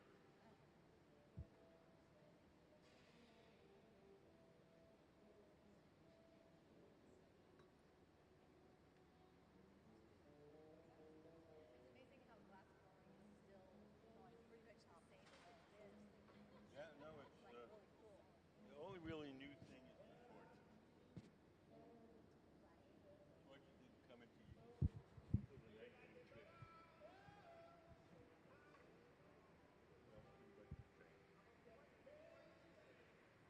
Torches allow us to focus the heat in a particular place. When we put it in the big round oven, the glory hole, it heats it up generally. If we want to focus the heat here or here or here, we use the torches.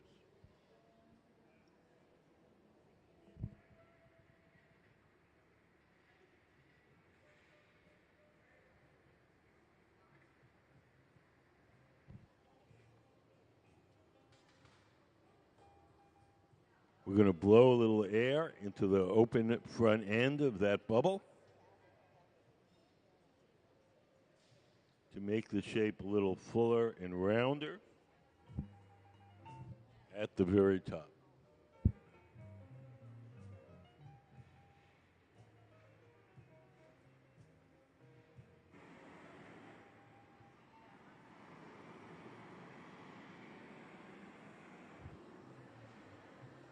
Do you guys have any questions?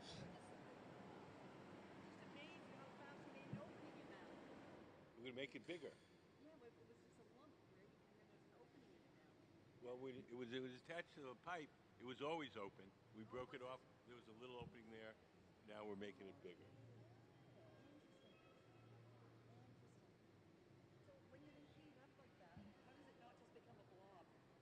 Glass heats slowly, like butter or wax. It doesn't melt like ice. Ice goes directly to water. There's no in between. Glass just kind of softens gradually, so that's why it doesn't just drip.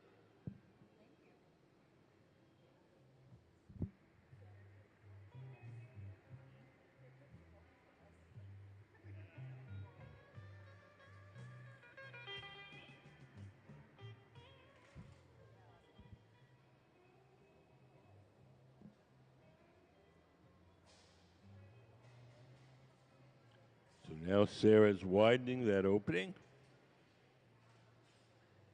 Now it's really beginning to look like the jars on the lit pedestal.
We're getting very close to being done.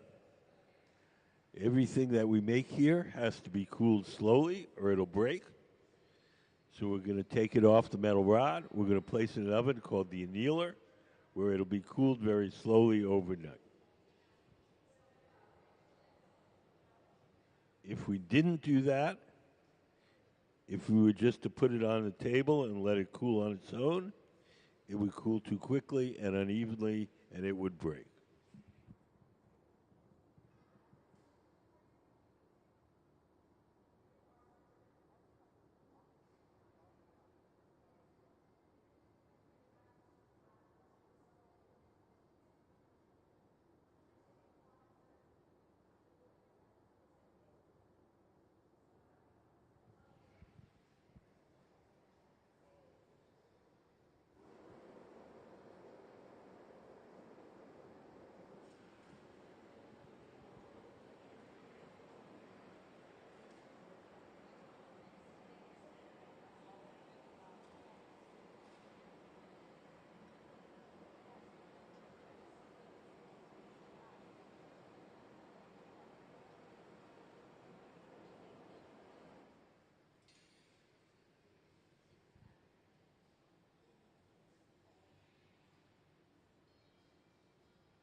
bottom, we're going to grind that off. Gonna grind it off. It'll sit flat. Makes sense.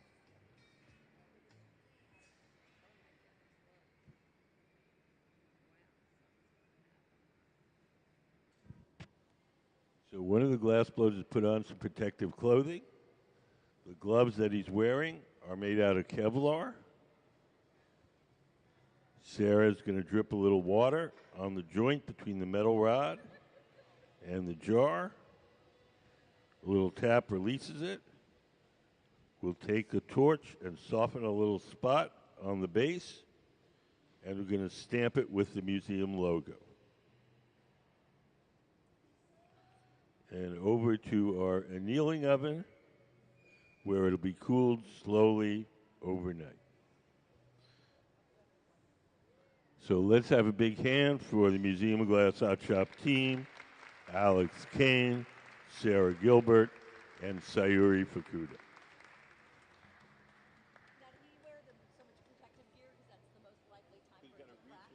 No, Yep. Just in order to, we want to load stuff in the back. It means you have to lean in and lean into the hot furnace. Okay, that makes sense. That was cool.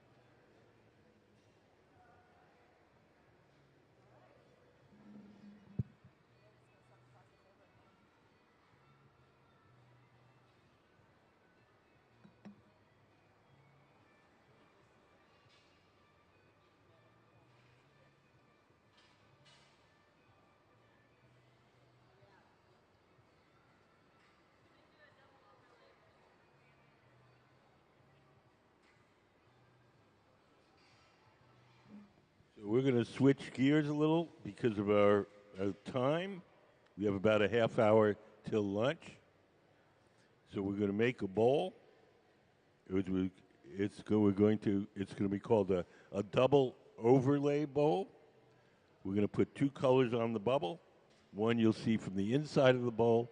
The other you'll see from the outside of the bowl.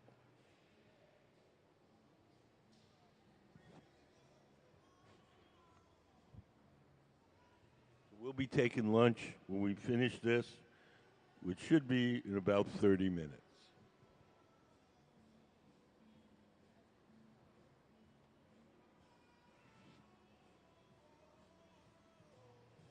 Does anybody have any questions?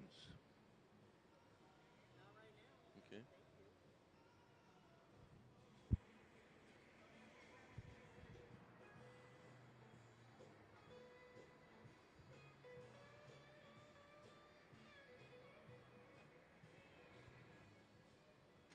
Have a wonderful day. Coming in.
been applying the colors for this bowl. We made a clear bubble first. We apply 2 colors on top of that. Can we put up the double overlay slide? So if you look up on the screen, we have a little diagram. So we have a clear bubble in the center, and we've coated it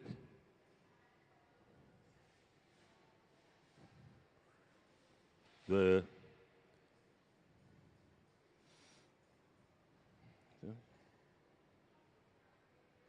one color you'll see from the inside, the other color you'll see from the outside. Backwards.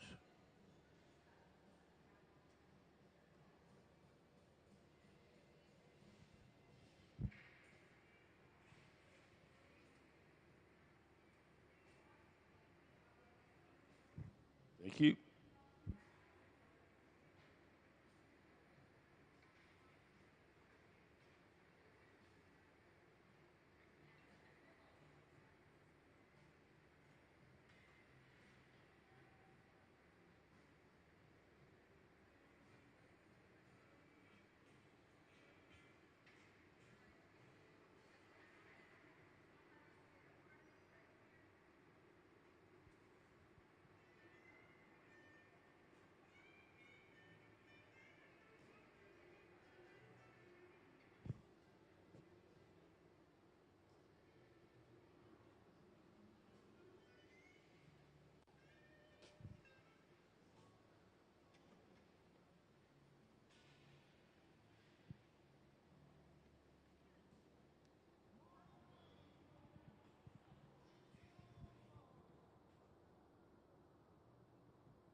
So over on the right, that's Sayuri Fukuda.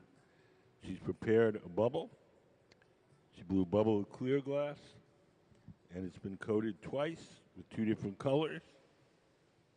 When you coat a bubble with colored glass, the colors don't mix. They stay as separate layers. So the first color sheet applied, you'll see from the inside. The second color, you'll see from the outside.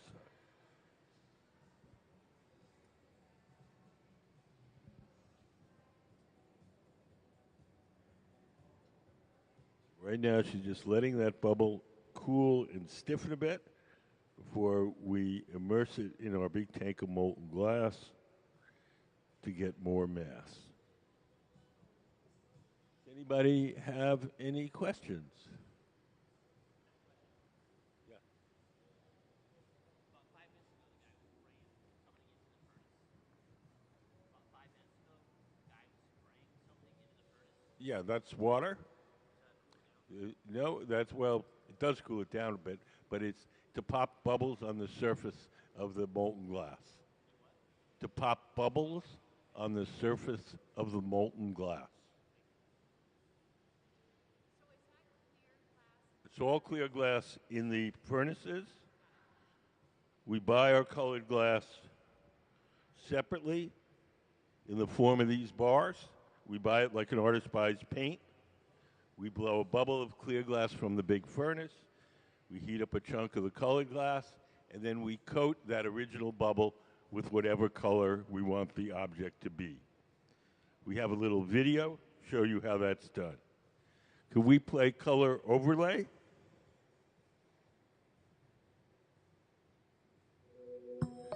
The color in glass comes from adding various materials to the mixture of raw ingredients called batch. Most of the colorants are compounds containing some kind of metal. For example, adding cobalt to clear glass creates a deep blue. Tin and antimony can be used to create white glass, and gold chloride can produce a rich red or pink colored glass. Colored glass is melted in furnaces, just like clear glass, and then is usually rolled into bars for storage and easy application. In order to apply color bar to a bubble, we first need to preheat the color to approximately 950 or 1000 degrees Fahrenheit in a color oven or garage. Once warm, the color is then picked up on the end of a punty rod using a little bit of clear glass as a support. The color is then heated in the 2300 degree glory hole to soften it and make it malleable, while another artist creates a small bubble of clear glass on a blowpipe. Once warm, the color is dropped over the clear bubble, and then using a variety of hand tools or the steel marver, the color is rolled back over the clear in an even layer. This process is called dropping color, or creating a color overlay. Depending on the project, that bubble is then usually gathered over with clear glass and blown into the final form.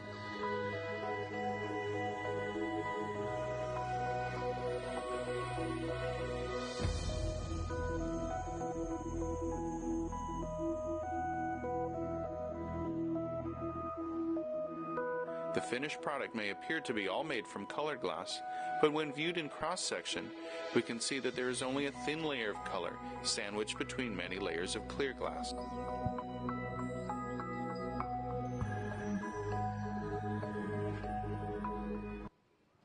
So the reason we color the glass in that manner is so that we can have any color we want, anytime we want. If we were to fill the furnace with blue glass, we could only make blue things. If we coat each piece individually, we can make any color at any time.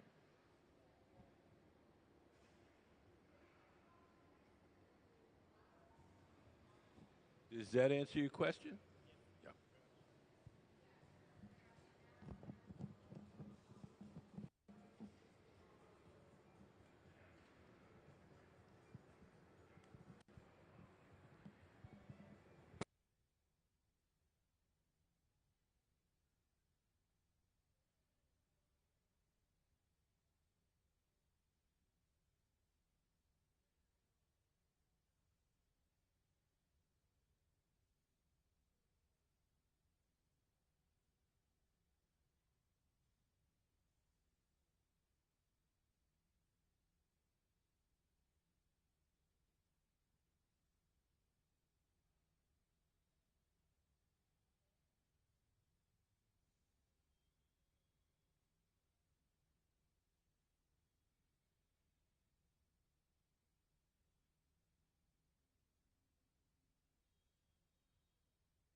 So now in the center,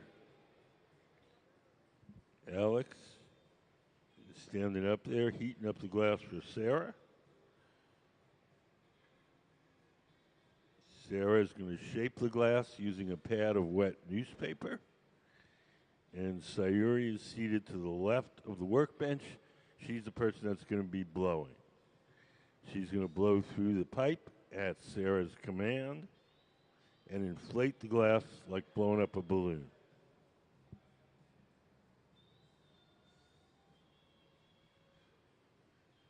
Does anybody have any questions?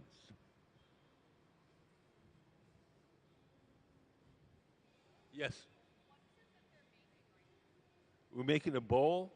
It's got two colors. One on the inside of the bowl. It's going to be a low, shallow bowl, and one a different color on the outside. Kind of bowl you might have at a big table with fruit in it.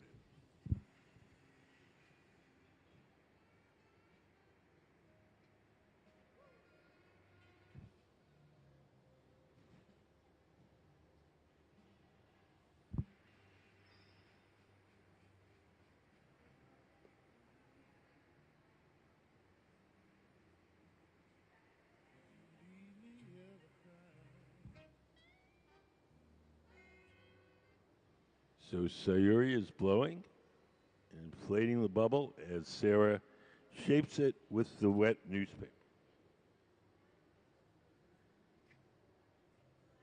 Hi, how are you guys? You guys have any questions? Yeah, I have a question.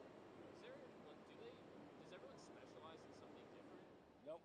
Everyone's kind of the same level of training expertise on all aspects of the glass making Yeah, process? I mean, not exactly the same, but they all know how to do all the standard jobs. Okay. Cool. What's your favorite part of the process?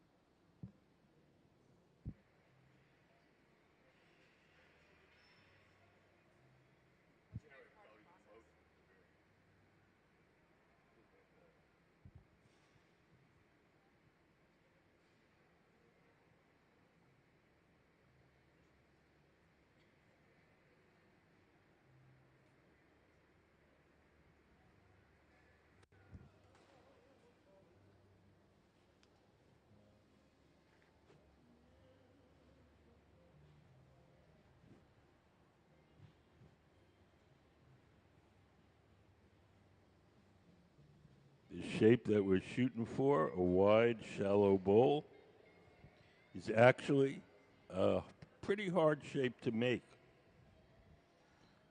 Some funny things about glass blowing, some things that look pretty straightforward and simple are hard. Some things that look really fancy are easy. This particular shape here, you can see, is one of the bowls here. This is actually a hard shape to make.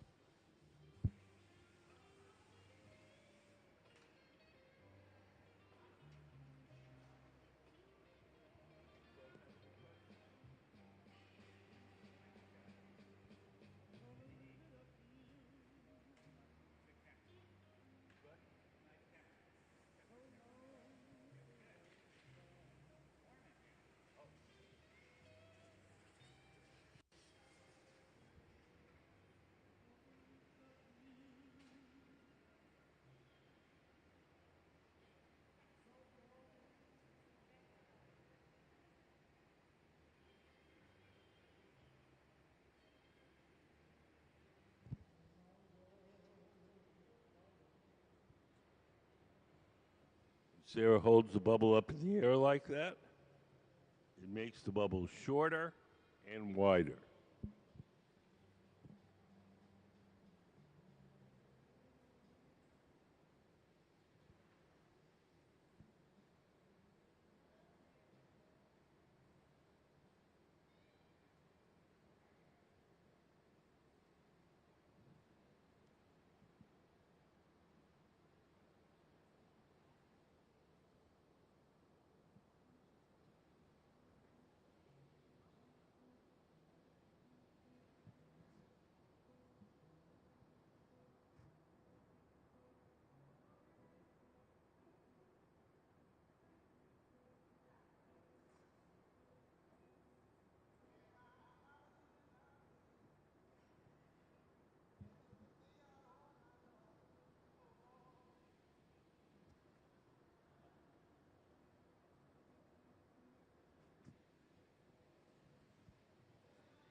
So the next part of this process is to transfer the bubble from the rod it's on now, the blowpipe, to a second steel rod called the punty.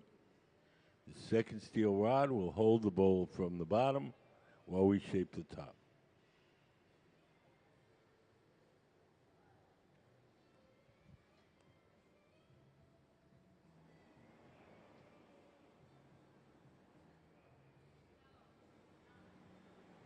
Just to the right of center, Sayuri is preparing the punty.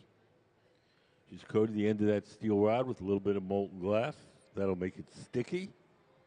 We'll attach that to the bottom of the bowl, and then we'll break the top off where it's attached to Sarah's pipe.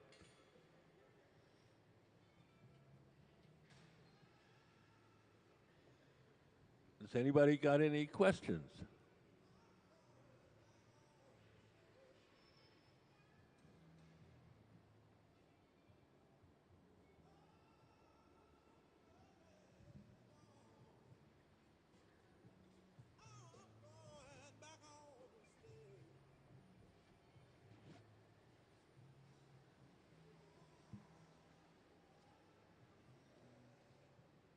Do you guys have any questions?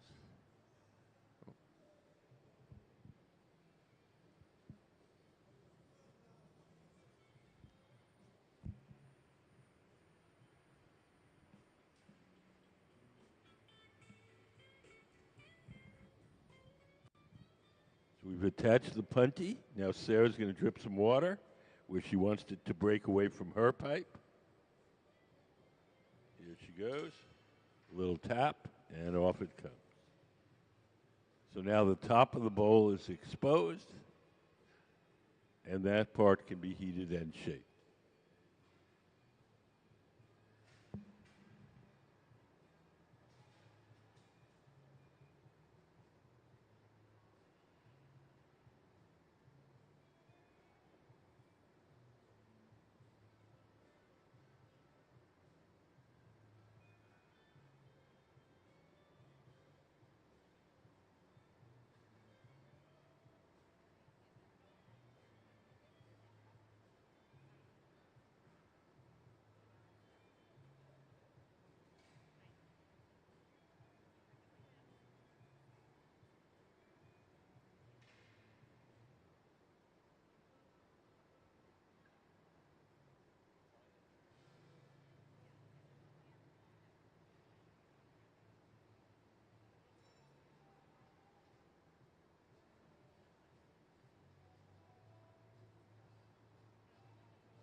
Can we put up the double overlay slide? So you look up on the big screen. We have a little illustration how we do that. So we make a bubble of clear glass, and then we put a layer of color over that, and that's the color you'll see on the inside. Then we put another different layer of color on top of that, and that's the color you see from the outside. Clear in the middle. No, clear. No, there's clear in the very inside. Look at the diagram. Can we keep the diagram up for a moment? There's clear, then there's color number 1, then color number 2, then clear over that. So there's no clear glass between the two colors.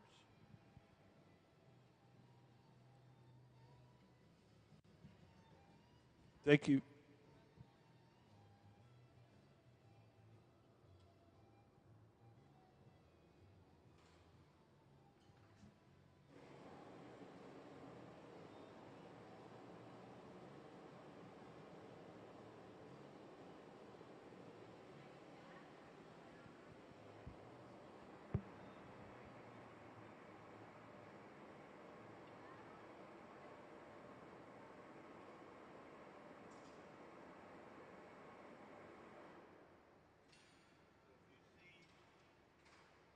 One color on the inside and a different color on the outside.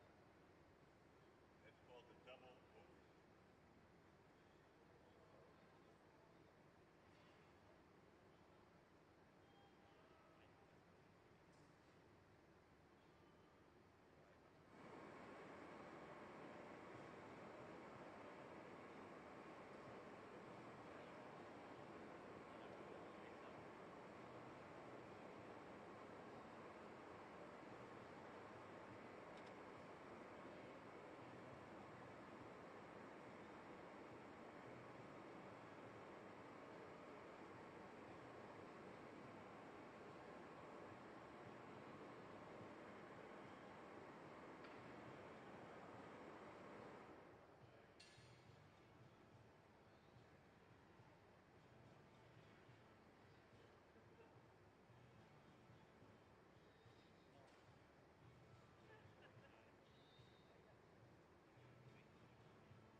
Sarah, what?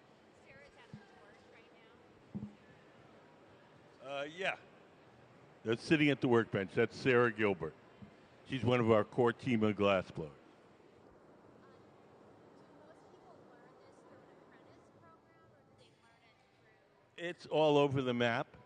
One of our main glass blowers, Gabe, he learned entirely at work. I mean, I would call it a job. I wouldn't call it an apprentice because it just, it wasn't structured like that. It was just he came to work and learned on the job. Uh, Sarah took some lessons when she was in high school and then went on and studied at an art college. Uh, the young people who are helping our visitors in the Try It workshop, they are learning it in the public schools. They start in middle school, go through high school. So all people have different stories. It's not formalized as it is in Europe, or it might have been, in America in the 1930s or something.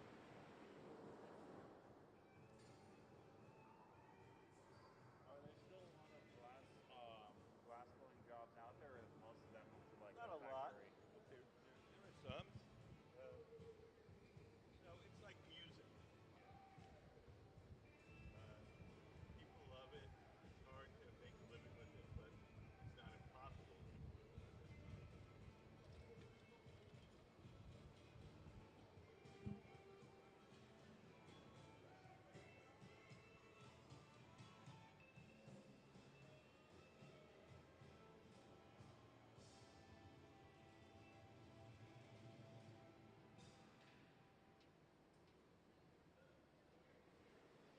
We're getting very close to being done.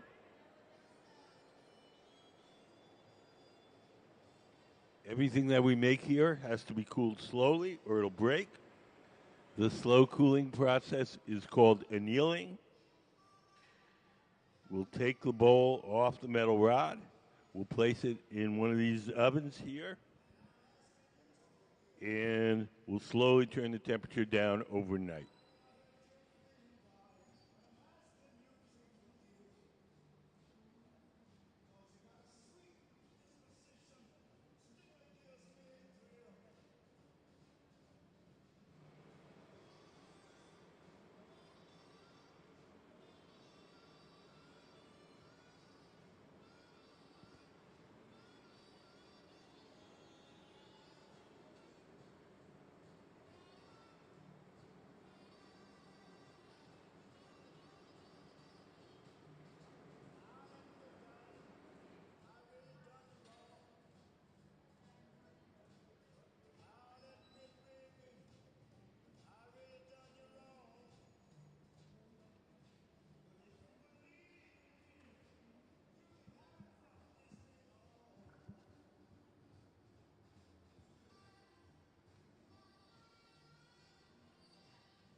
Sarah's going to warm up the joint between the bowl and the metal rod. It's a little bit warm. It actually cracks better. I'm not sure why, but it does.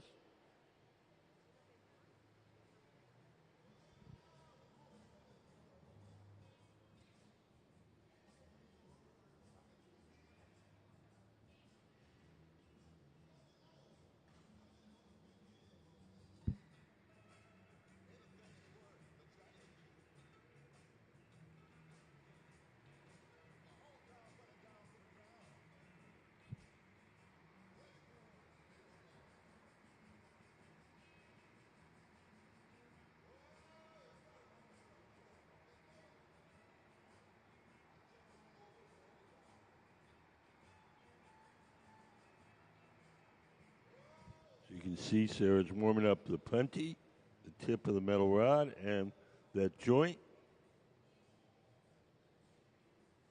We're going to drip water onto that joint. The water will crack that joint, and then the bowl will come off. Over to the right, you can see Alex has put on some protective clothing. He's going to carry the bowl to our annealing oven. Here comes the water. She drips it off the end of those tweezers. Alex is ready to catch it, should it release prematurely.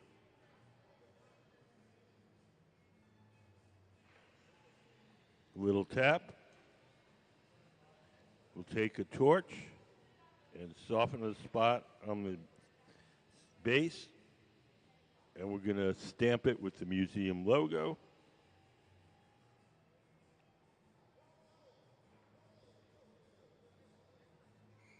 And then over to our annealing oven, where it'll be cooled very slowly overnight. So let's have a big hand for the Museum of Glass Hot Shop team, Sarah Gilbert, Alex Kane, and Sayuri Fukuda. So that concludes our demonstrations for this morning. We're going to take an hour lunch. If anybody has any questions before I go to lunch, I'd be happy to answer them.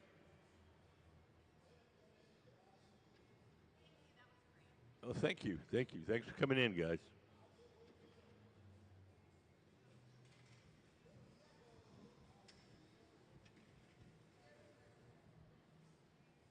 Yes?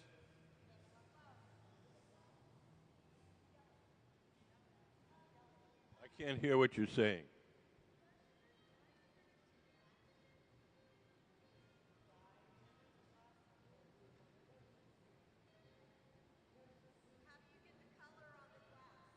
The colors come from metals dissolved in the glass when you first cook it up from scratch.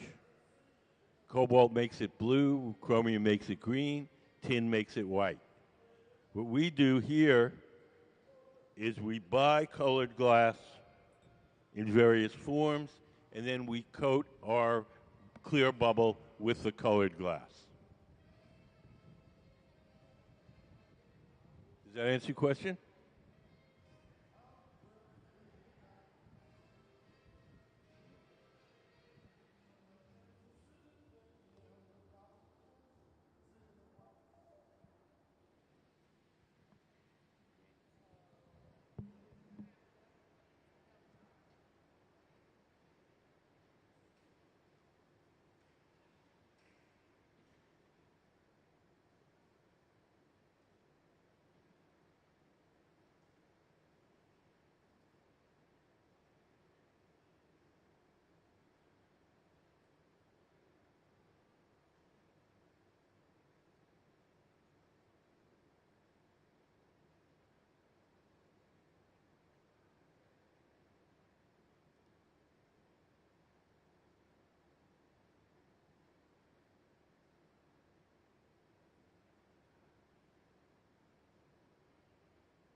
Hi, everybody. Welcome to the Museum of Glass. Today we have two things going on. We have our resident team of glassblowers working at the center bench and the bench on the right. And we have our By the Furnace Try It workshop where our visitors can try glass blowing. We do it by appointment. We have young artists from the Hilltop Artist Program, and they'll walk you through making a simple object. Today it's a fish. We're all booked up for today and tomorrow, but you can sign up for, I think we're going to do it again next week, and you can either sign up online or at the front desk if you want to try glass blowing. So we're going to be making some bowls next here at the center. They're going to have two colors, one color that you'll see from the inside and a different color you'll see from an outside. This is called a double overlay.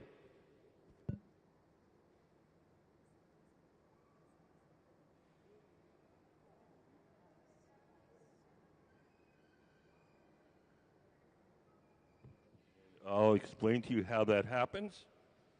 So I'm just going to get you started with a very quick introduction to how glass blowing works, for those of you who are unfamiliar. Everything that we do here starts out in our glass furnaces. The glass furnaces are the machines where you see the doors closed. There's two of them, one on each side. Inside each of the furnaces, there's a big ceramic pot. In that ceramic pot is 1,000 pounds of melted glass. We keep the melted glass at 2,100 degrees Fahrenheit, which is 1150 Celsius. And at that temperature, the glass has the consistency of honey. So if you can imagine a giant crock pot full of honey, that's what our furnace is like. When we want to get the glass out to make stuff, we take one of those steel pipes and we dip it into the melted glass like you're dipping into a big jar of honey. You dip it in, twirl it around, a little bit of glass sticks to the end of the pipe.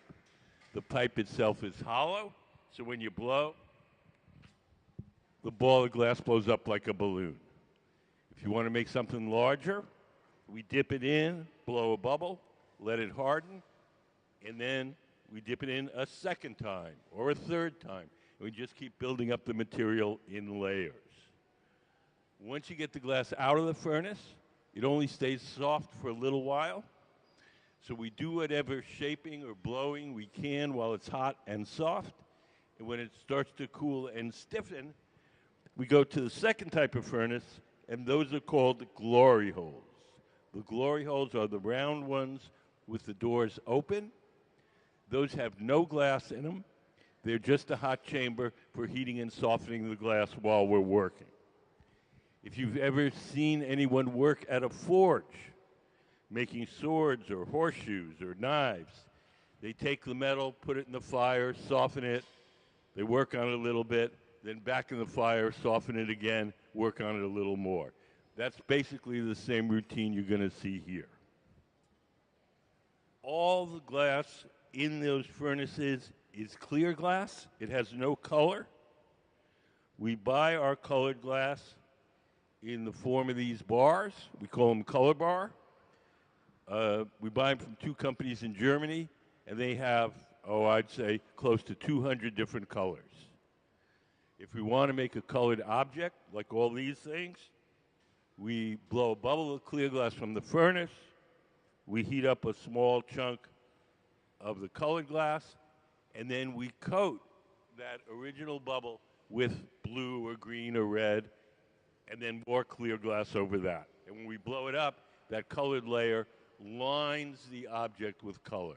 So it's not colored through and through, it's mostly clear, but there's a lining of red or a lining of blue. The things that make the glass itself is made out of three main ingredients: sand, soda ash, and lime. Sand is the bulk of it. Glass is mostly melted sand.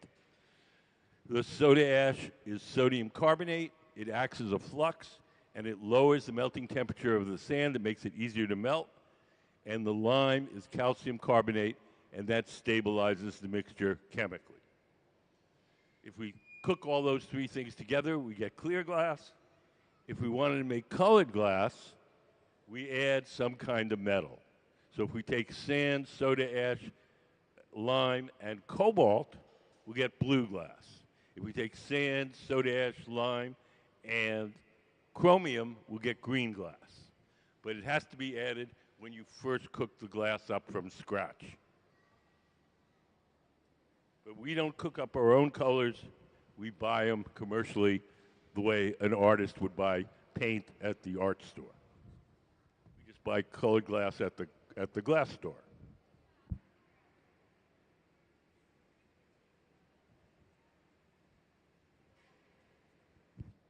So let's see, let's go in here.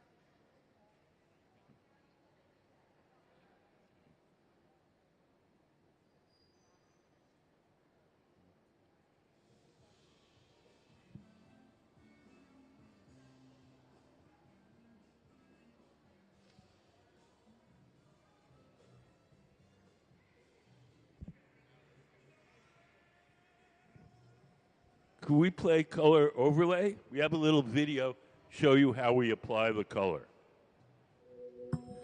The color in glass comes from adding various materials to the mixture of raw ingredients called batch. Most of the colorants are compounds containing some kind of metal. For example, adding cobalt to clear glass creates a deep blue. Tin and antimony can be used to create white glass, and gold chloride can produce a rich red or pink colored glass. Colored glass is melted in furnaces, just like clear glass, and then is usually rolled into bars for storage and easy application.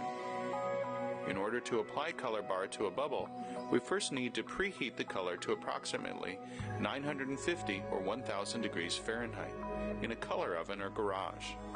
Once warm, the color is then picked up on the end of a punty rod using a little bit of clear glass as a support. The color is then heated in the 2300 degree glory hole to soften it and make it malleable, while another artist creates a small bubble of clear glass on a blowpipe. Once warm, the color is dropped over the clear bubble, and then using a variety of hand tools or the steel marver, the color is rolled back over the clear in an even layer. This process is called dropping color, or creating a color overlay. Depending on the project, that bubble is then usually gathered over with clear glass and blown into the final form.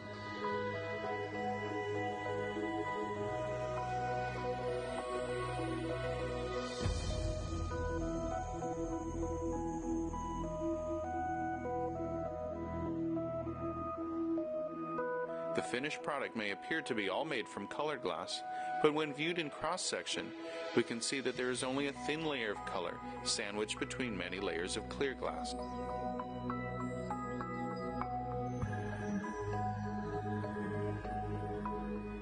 So the reason that we use this method is so that we could have any color at any time. If we filled the furnace with blue glass, we could only make blue things. If we coat each piece individually, we can make a red thing, a blue thing, a green thing whenever we want.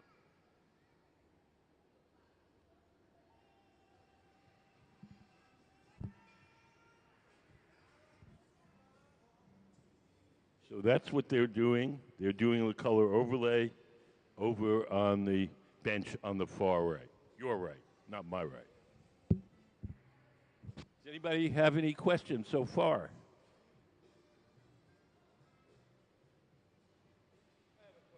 Yeah. As many as you want. You could put 100 on there if you wanted.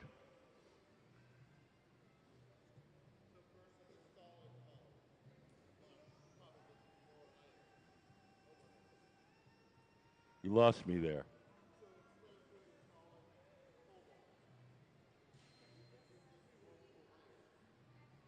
Yeah, you could use multiple layers. They don't mix.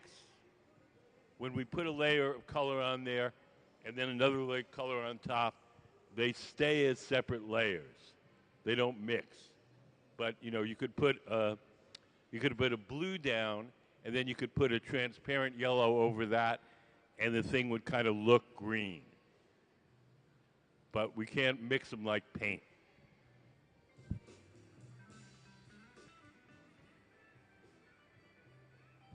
Can we put up the double overlay drawing?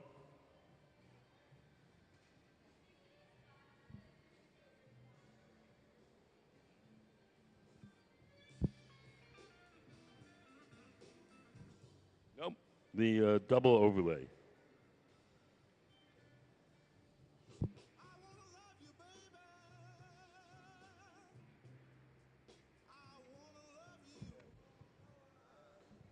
So this is what we're going to do. Is we're going to make a clear bubble, put one color over it. That's the first color we put over it. That's what you'll see on the inside of the bowl. Then we'll put another color over that. That's what you'll see from the outside of the bowl. And I think it's blue for the inside on this one and a transparent turquoise on the outside.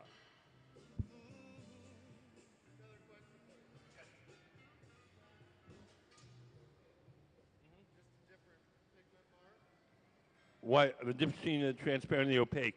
Usually, it means that you've added some minerals or metals that make white.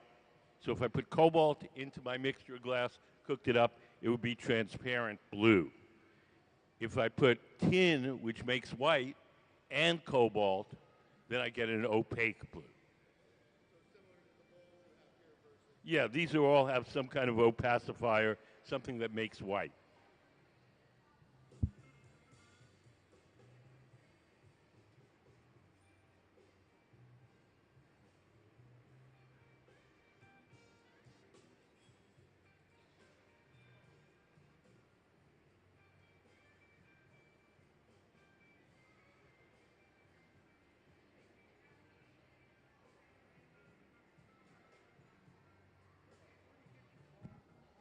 Where do we get our bars of glass? We get it, well, they're local outlets, but they originally come from two companies in Germany that do nothing but make colored glass.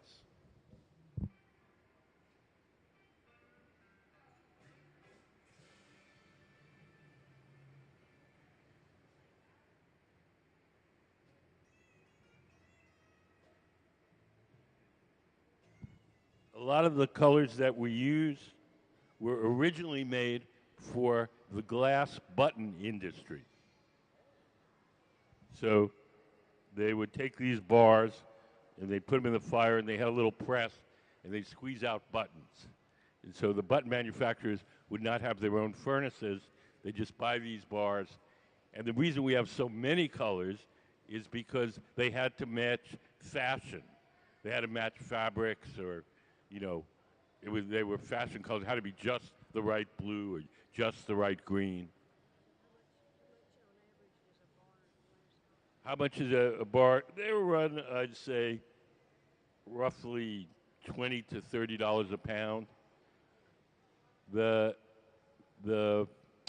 When we get them, they've gone through a bunch of manufacturers, distributors, wholesalers, so they're really jacked up when we get them here in the United States, money-wise.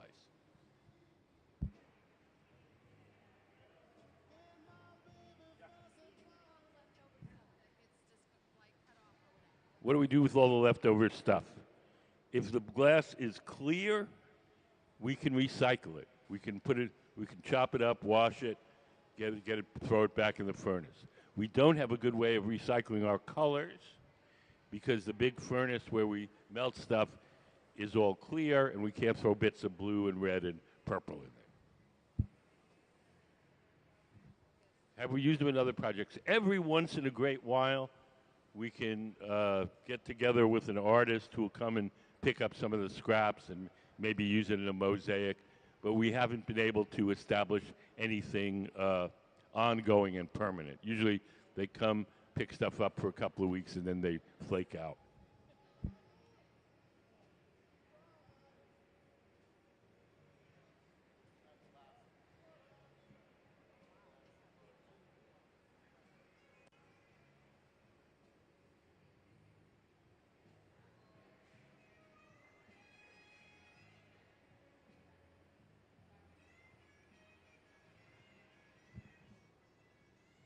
So if you watch over on the bench on the left, under your right, my left, your right, Sayuri is shaping the glass using a tool called the block. It's a scoop-shaped tool. It's made out of wood.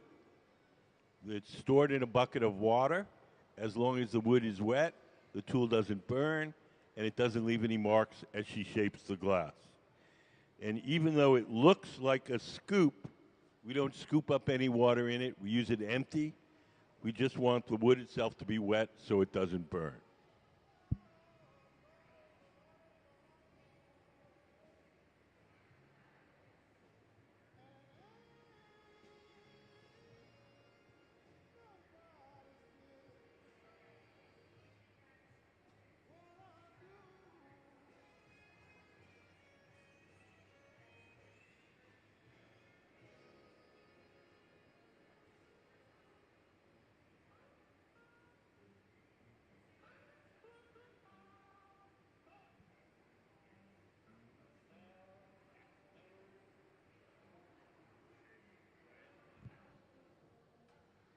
Hi, how are you guys?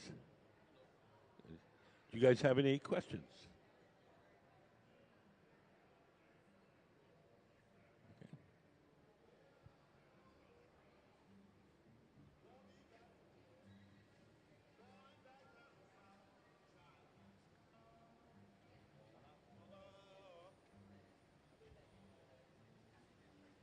Hi.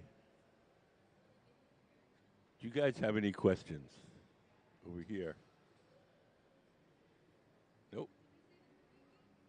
We're making bowls with one color on the inside, a different color on the outside. Kind of large, shallow bowls, kind you'd put fruit on a big table with.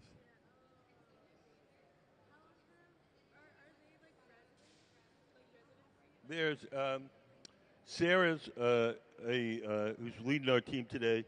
She's an employee of the museum, and Sayuri and Alex are part-timers here at the museum. What? It's going to take, I'd say, about an hour.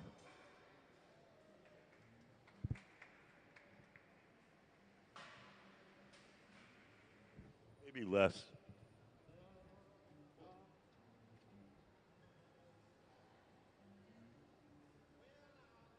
So right now, Sayuri is using a tool called the pipe cooler.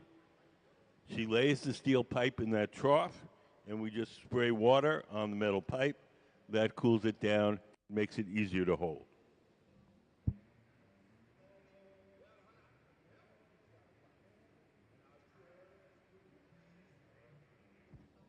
Now she's going to hand it over to Sarah Gilbert. And Sarah's going to shape it and blow it up to its full size and shape.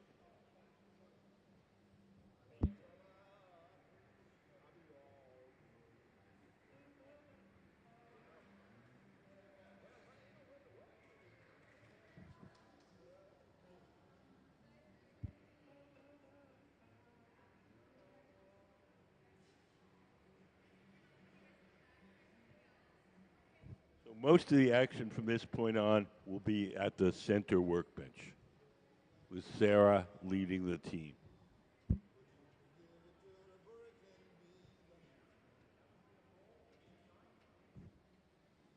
Yes, it's going to be a bowl. Yep. When you start, when you want to grow an oak tree, you start with an acorn. It doesn't look like an oak tree until it grows up.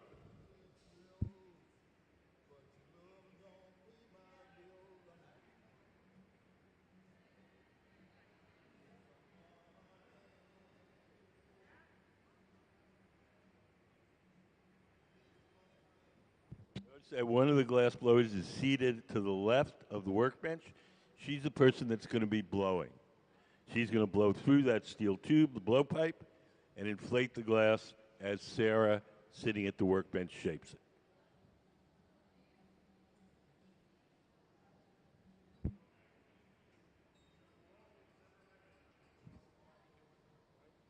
Oh, it might be mechanized in some factory somewhere, but we don't mechanize it. There's no reason to.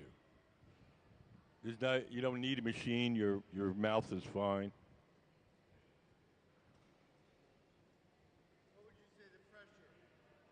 It's like blowing up a balloon.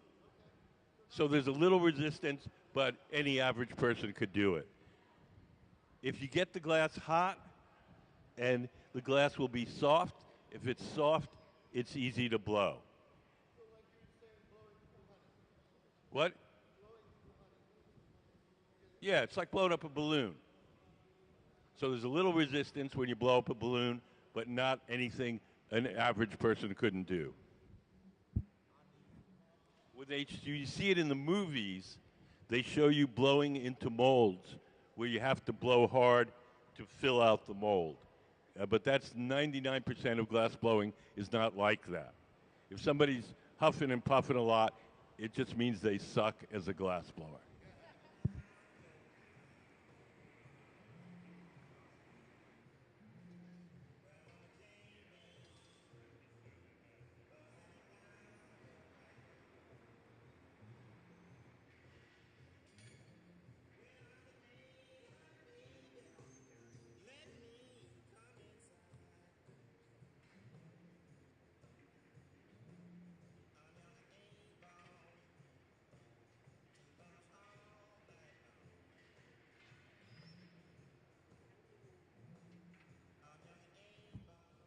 So now Sarah has a tool in her hand called the jacks, those big metal tongs, and she's squeezing the glass as her assistant turns the pipe, and she's making a sharp crease in the glass.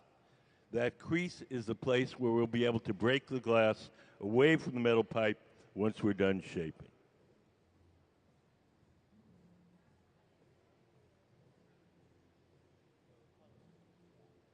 The gray pad in Sarah's hand is just folded up newspaper. Regular, everyday, ordinary newspaper, folded up and soaked in water. As long as the newspaper is wet, the paper doesn't burn too much, and it doesn't leave any marks as we shape the glass. It's probably one of our most useful tools.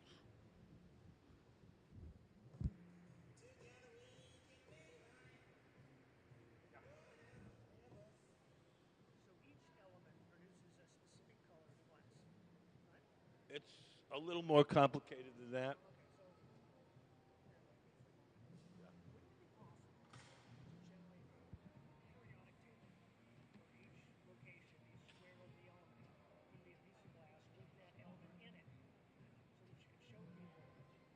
It's a little more complicated than that because there's reactions between the various components. Just one element per glass. Per element, right? It's a little more complicated than that. Cobalt is blue, continuous white. I'm simplifying it for you. Just take my word for it. It's a little more complicated than that. Some things, do certain colors in the presence of other elements and not by themselves. It gets kind of hairy, but I mean the basic. What I'm telling you is true. That the basic, it's basically metals dissolved in the glass, but there's interactions. How many metals would not produce color by themselves? I don't know. Trying to think what most of the common metals do. Iron does, copper does. They're always added as metals, What? not oxides. Well, they're added as oxides or carbonates, but the important part is the metal. The oxide doesn't really. The oxide, when you cook it up, the oxygen goes away, and you're not. That's not really what's creating the color. Epsom is, yeah.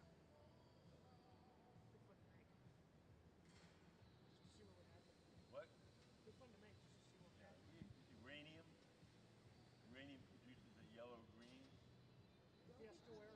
What? Fiestaware. Used to sell that, but it's radioactive. Oh yeah, yeah, yeah. And glass colors are similar to glazes because glazes are glass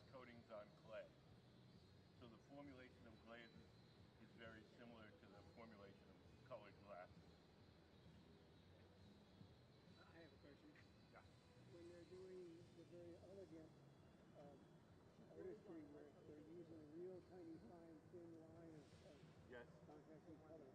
How do they control that thin long line of color of glass in the We contrast? just draw out long, skinny rods of glass.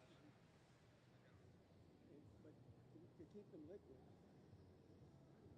they get attached and then they get fired because of the glass.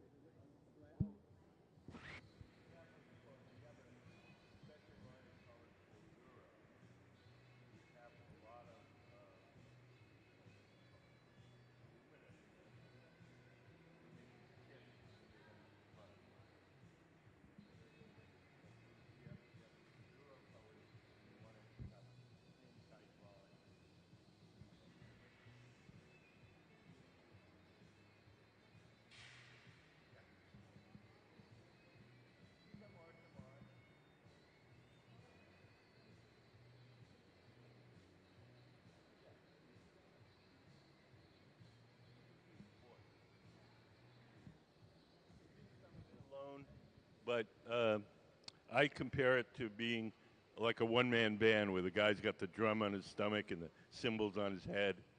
It's possible to make music that way, but not ideal.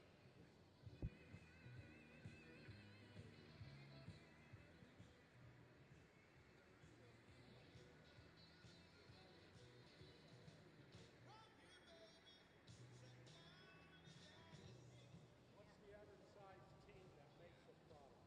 We generally work, we 3 glass blowers, but it could be, depending on the project and depending on how fast you want to make things, it could be up to 8. It just depends on the project.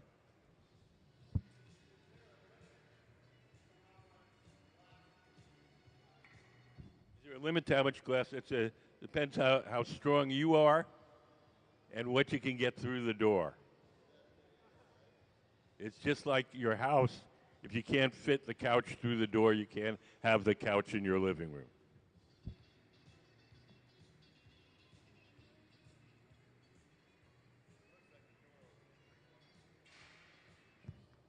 If you look at the glory hole to the left of where Sarah is, where the center work glory hole is, if you look to the left, you'll see one that's off, and you'll see that it has several sets of doors. And each time you open one of those sets of doors, it exposes a larger opening. Once you got them all open, then you're done.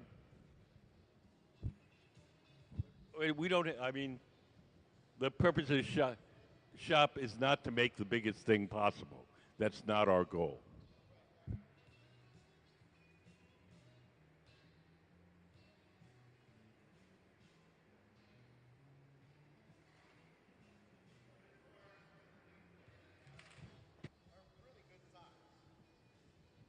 Yeah, as long as you can get them through the door. The Chihuly chandeliers, the hanging things, they're made in parts. There's a metal armature that goes down the center. It's kind of like an upside down Christmas tree, and all the little squiggly parts are set on the spikes of this armature. So it's not all one piece.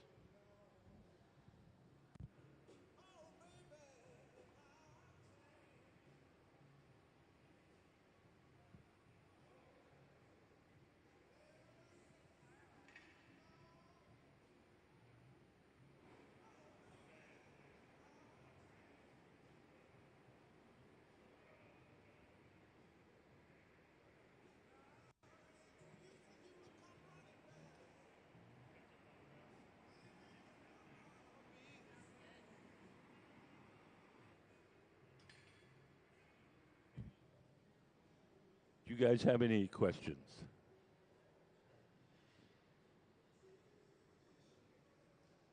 What is she making now? She's making a bowl.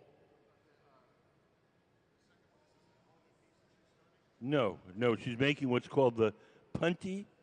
We're going to use that rod that Sayuri's making to grab the bowl from the bottom. We're going to break it off Sarah's pipe, and then we'll work on the top. So it's just going to hold it temporarily. You'll see momentarily.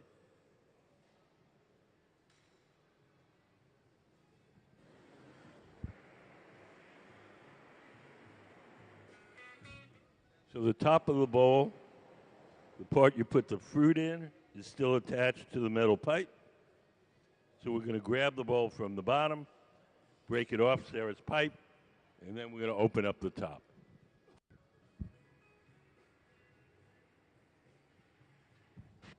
Second steel rod is called the Punty, P-U-N-T-Y. And Sayuri has prepared it. She's going to bring it to Sarah, and Sarah's going to stick it on the bottom.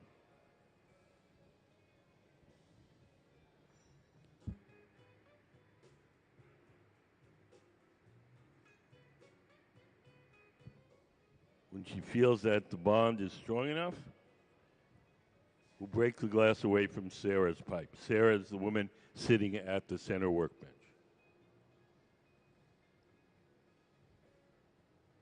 She's going to take her tweezers, dip them in water, drip a little water where she wants the glass to break, give the pipe a tap,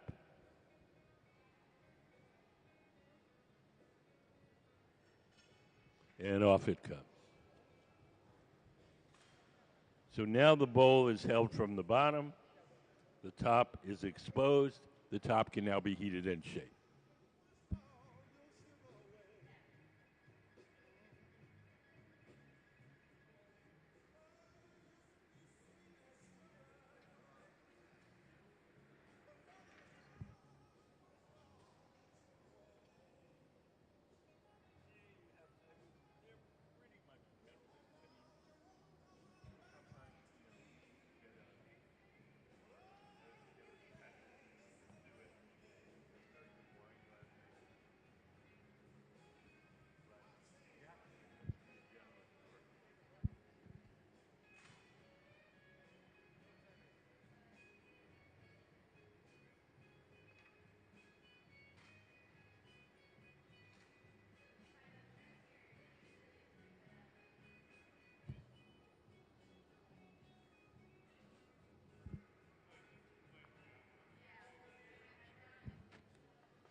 I don't know,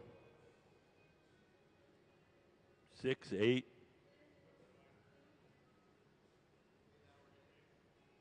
Six-hour day. We work from 10 to 1 and 2 to 5.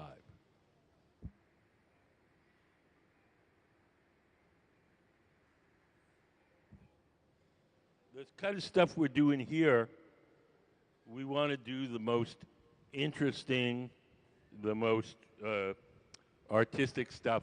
We're not a factory where we're trying to want to churn out the dollars. If that was our motivation, we wouldn't be making any of this.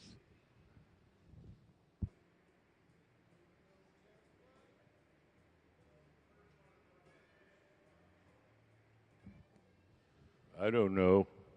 Most ambitious.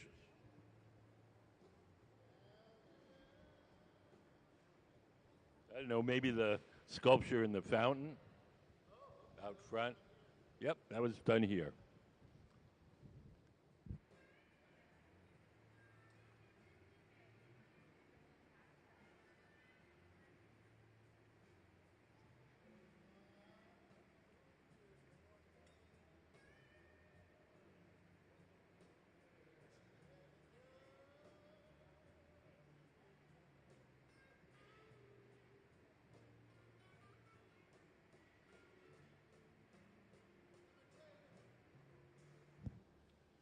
One of our favorite things to do here is we have a contest for kids. Any kid that comes to museum 12 or younger can do a drawing. Once a month we pick one of the drawings and we make whatever the kid drew out of glass. We make 2 copies, one for the kid to take home and one for the museum collection. And that's one of the most fun and sometimes some of the most difficult, because the kids draw, they know nothing about glass, they draw what they draw, and then it's up to us to figure out how to make it.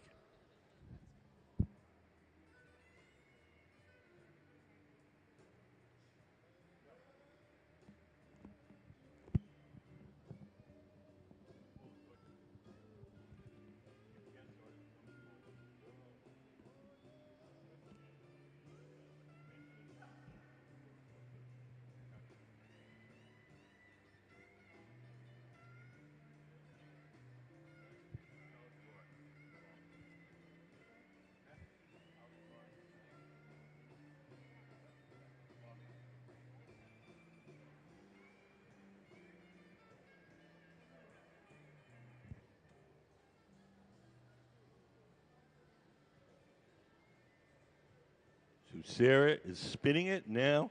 When it's hot and soft and thin like that, when she spins it fast, the centrifugal force makes the walls flare out.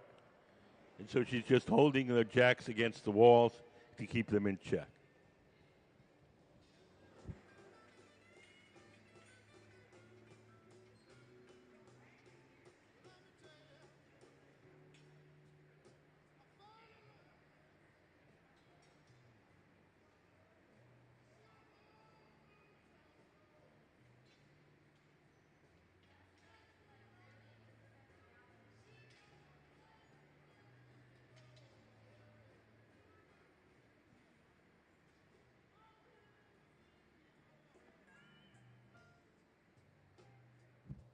You can see the edge flares out, and she's gonna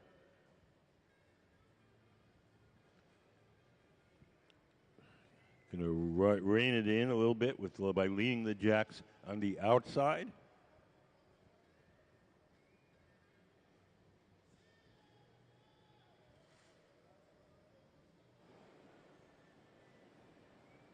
So we're almost done.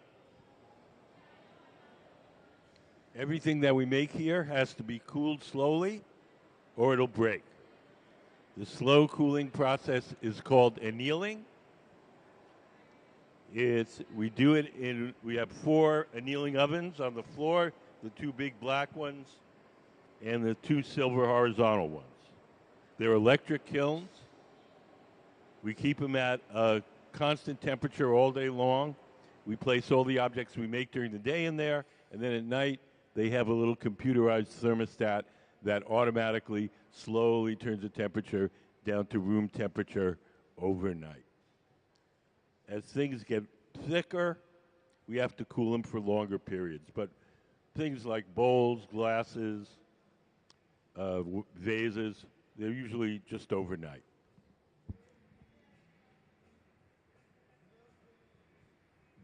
One of the largest pieces of glass ever made was a reflecting mirror for the Subaru telescope in Hawaii. It was 27 feet across and 8 inches thick, and that had to anneal for 3 years.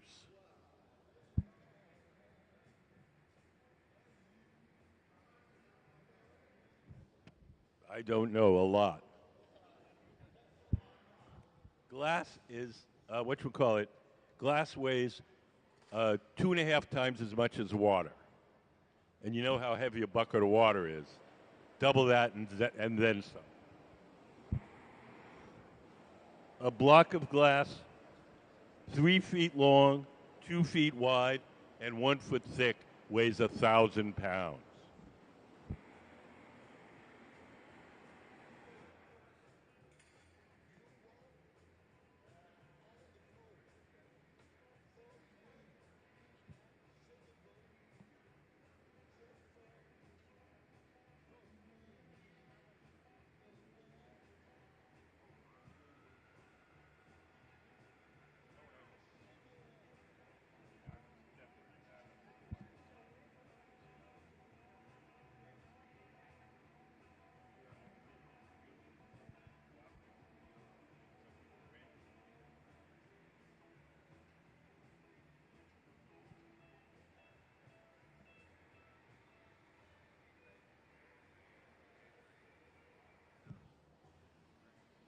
So we're done, pretty much. We're going to take this off the metal rod and place it in the annealer. If you look to your right, you'll see one of the glass blowers, Alex, putting on some protective clothing. He's going to carry the finished bowl to our annealing oven. He's going to put on some gloves. The gloves are made out of Kevlar. Kevlar is a fire-resistant insulating material. When he grabs that bowl, it'll be approximately 1,000 degrees. At that temperature, the glass will be hard, and we'll cool it very slowly overnight in one of the annealing ovens.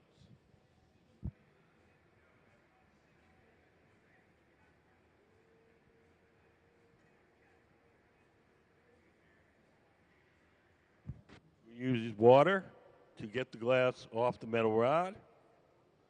Sarah's going to take her tweezers, dip them in water, drip a little water on the joint between the metal rod and the bowl itself. The water will crack that joint, and just a light tap should release it. We're going to take a torch and soften a spot on the base, and we're going to stamp it with our museum logo.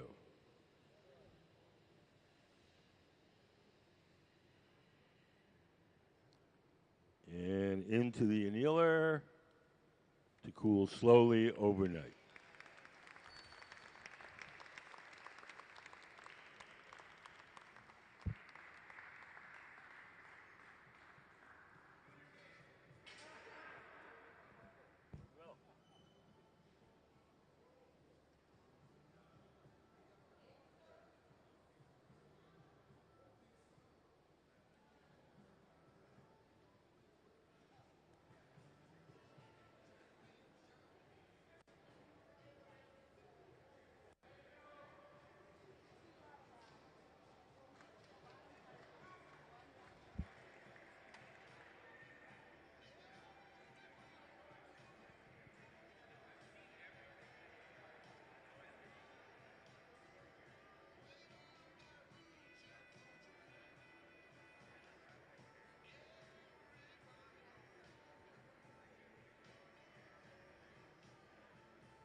It's gonna be a light transparent blue, not that cobalt, but like a light. Yeah. So we're going to make a cookie jar now.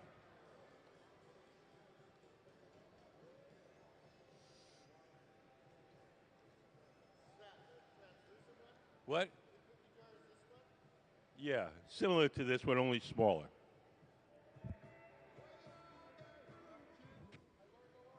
Good. Thank you. We want you to understand it, enjoy it.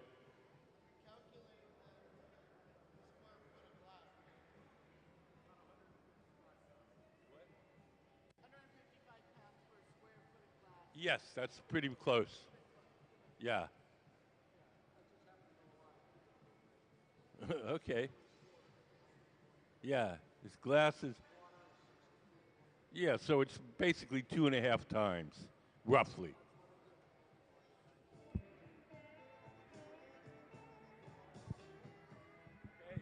You tell my boss.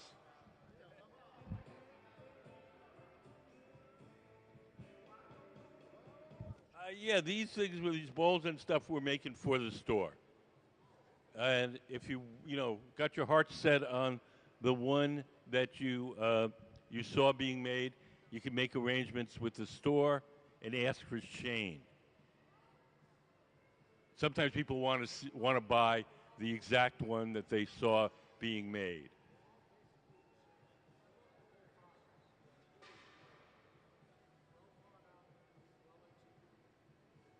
Oh, these guys are pros. So, I mean, you're looking at some very talented. Me? You mean making glass or being a tour guide? What? 50 years.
draw you up, bring the whole family down, and we'll make it right in front of you. That's awesome. Can't lose. How does that sound? You want to do that? You want to make a drawing a little bit later? Yeah. If you don't feel inspired right now, your schedule won't allow it, you can grab an entry form, take it home, do the drawing at home, and mail it in. Oh, okay. There's an address on the entry. Could we play Kids Design Glass? We have a little video, show you what we do with the kids. Like art through the ages, glass has always been sort of made by designer and maker. And so to highlight that relationship, we created Kids Design Glass, where kids age 12 and under can make a drawing and submit it to us. We'll make 2 pieces, give one to the family, and we'll keep one to put in our collection and build the exhibition that has been Kids Design Glass. We get a huge stack of drawings, and we sift through them to pick the ones that we can make and the ones that are interesting. 200-300 drawings a month, so we get a stack of drawings. We go through each one. It's a drawing and a story about the drawing. Probably the most unique drawings are the ones that really stick out. The ones that aren't like based on a character that they've already seen. The ones that come straight from their imagination. Usually kids by that age, they're not really tainted by like pop culture and outside influences. They kind of like what they like.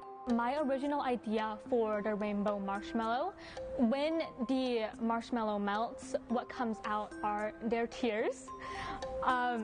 And this one cries rainbows. Like in the inside, it's all rainbow. It was the first time that I was like kind of made contact into like the glass blowing world. And what was really fun about it was knowing that a piece that I've come up with that is like part of my self-expression was like interesting enough for others to like incorporate it into the real world. Being in a creative environment, I think that builds self-esteem, and the fact that they're going to have this thing that they're going to have the rest of their lives of something that they had as a child, and then knowing that they're actually like in a museum collection, which is pretty incredible when you're under 12 years old. If any other kids are entering the program, then I'd say I really hope that your art gets chosen.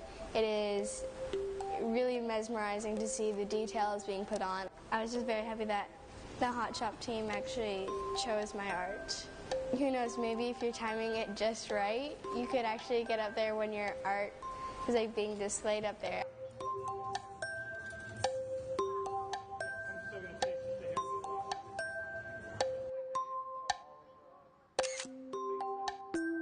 For 20 years, we've made some wild things. It's so free, and I would say loose, but what we really pay attention to is making sure that we're capturing all the details. There's so many challenges in making the kids design drawings, and I think that's something that maybe the average viewer wouldn't notice. A lot of these objects are very fragile and are just different than any of the other glass I usually work on. The way the kids draw them, they just have no idea of what, glass can do, so they just draw it however their mind imagines this object. We're talking with them, making sure that we're seeing the color the same way, making sure that, the eyes are on one side or they're supposed to be on both sides.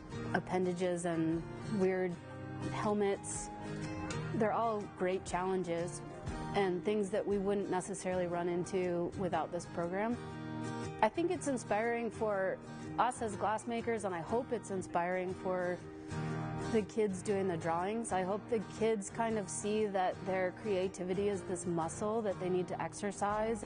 One of the best parts about the program is seeing the kid in the front row giving us tips on how we can make it better or things they don't like that we're doing. They have a voice here. I designed the lion crab in 2011. Just recently, we went back to the museum, and seeing my piece on display at the museum was just incredible. I mean, we have times where people come in the crowd and some young adult, you know, in their 20s or early 30s is like, hey, you made my kids design glass, and they bring out their phone and show us a picture, and it's them like 10 years old, and you know, it's to see the impact that we've made. I think every single one is special. Yeah.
it looks like we're going to be joining two bubbles together. Sarah's going to bust off a little hole on the end of her bubble. Sarah's the woman working at the center bench. Sayuri over on the right is making another bubble, and we'll be joining the two together.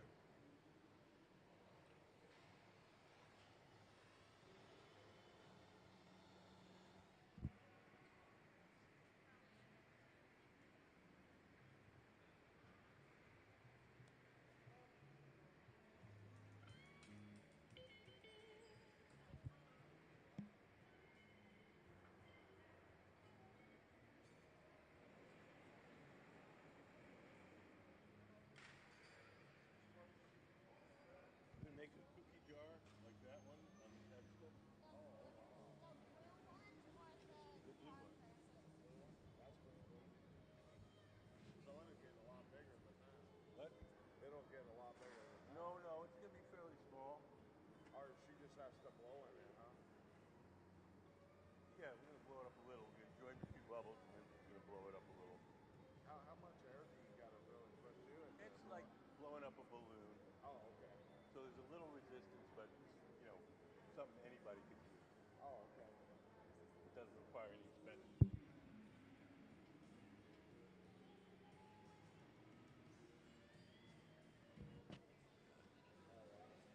Yeah, we have closed captioning, so whatever gets said ends up on the screen.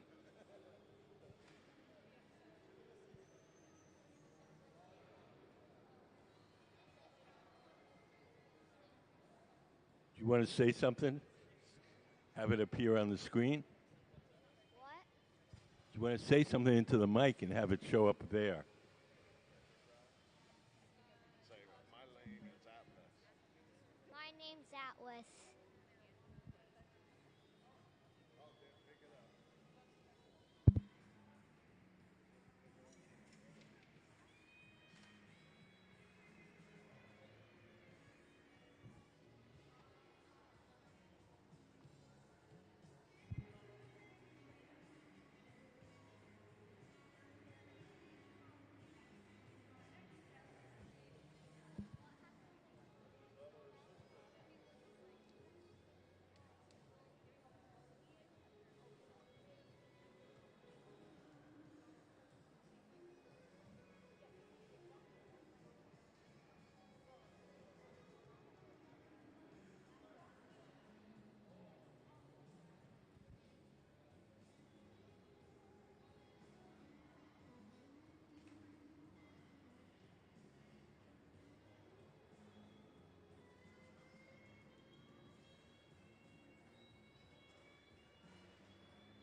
Can we put up the Incalmo drawing?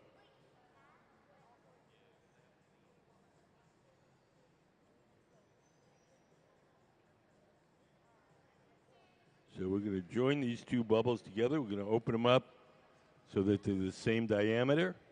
We're going to heat the edges so they're soft and sticky. Stick them together. This is called Incalmo.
So now Sayuri's coming over with her bubble, and they're comparing them. Make sure that they're open to the same diameter before we join them. When we talk about it, we call it taking a price check.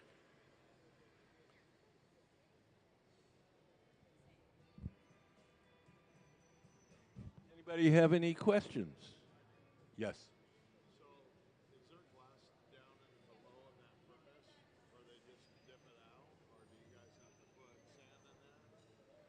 Can we put up the furnace diagram?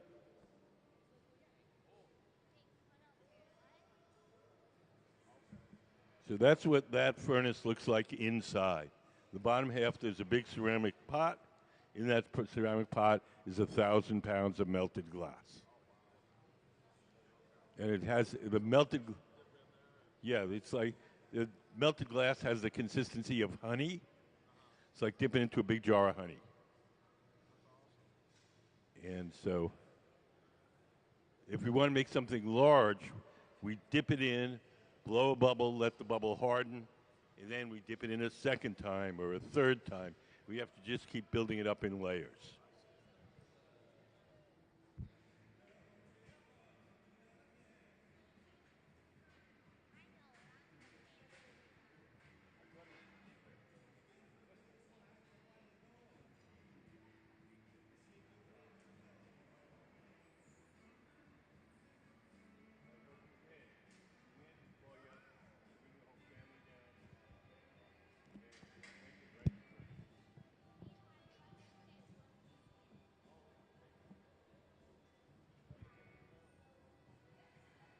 So we've joined the two bubbles, a clear bubble and a blue bubble.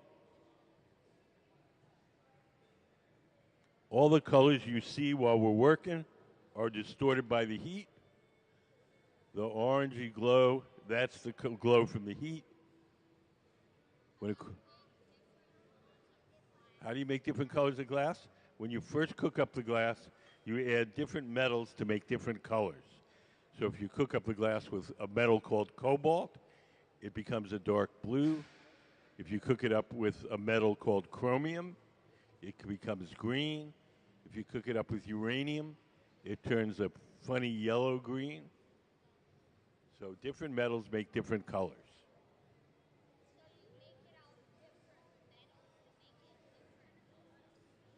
Yep. So you just, if you, can we put up the ingredients slide?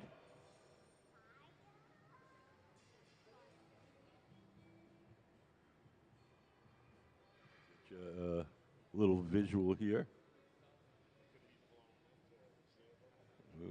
Maybe not. Yeah, so up there it is. So there's three main ingredients of glass: sand, soda ash, and lime. If you cook those three things together, you get clear glass. If you cook those three things plus cobalt, you get blue, chromium green, a little bit of gold, you get a beautiful ruby red. So it's not quite like paint. It's not always the color you think it's going to be. If you cook it up with copper and you cook it one way, it turns blood red. If you cook it a different way, it turns turquoise blue.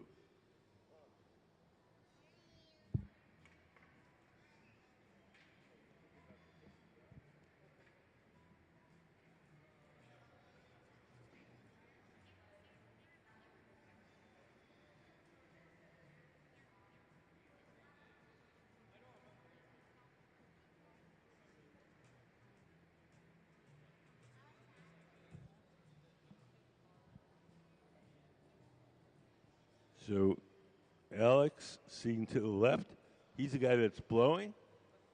He's blowing through the steel pipe and inflating Sarah's bubble. And Sarah is shaping the bubble with a pad of wet newspaper. Just everyday ordinary newspaper, folded up a bunch of times and soaked in water.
We're flattening the bottom of the cookie jar. Sayuri's holding a wooden paddle across the bottom. And Sarah's leaning on the sides with the jacks, those metal tongs, to make a nice crisp corner at the bottom of our cookie jar.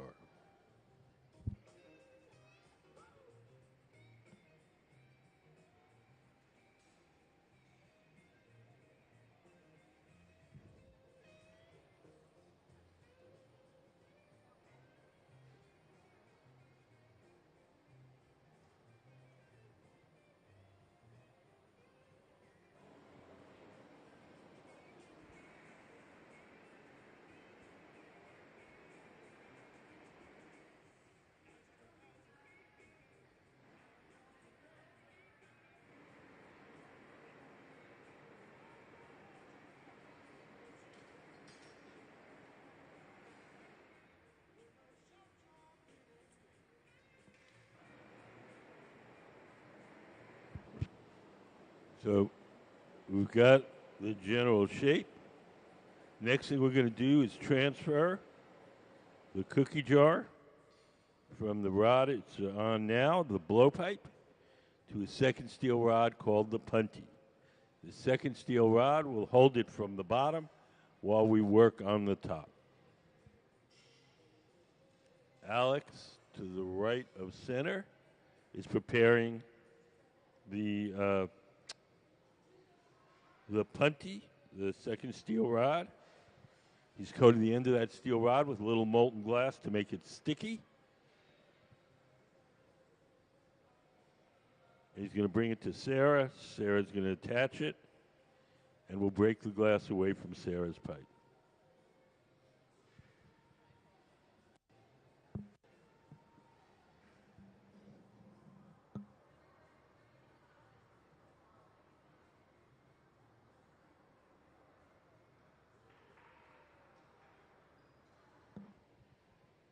When they feel that bond is strong enough, Sarah's going to break the glass away from her pipe.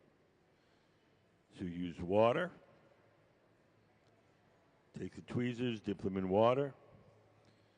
She'll drip a little water where she wants it to break.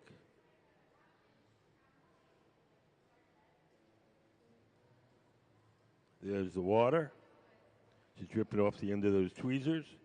A little tap, and off it comes.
Sarah widens the opening. Sayuri standing up, holds a wooden paddle across the front. Make sure it's nice and flat.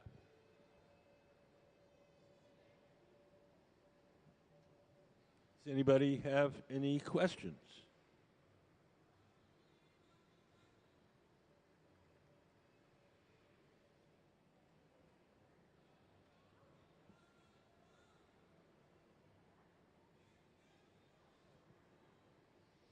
Sarah Gilbert is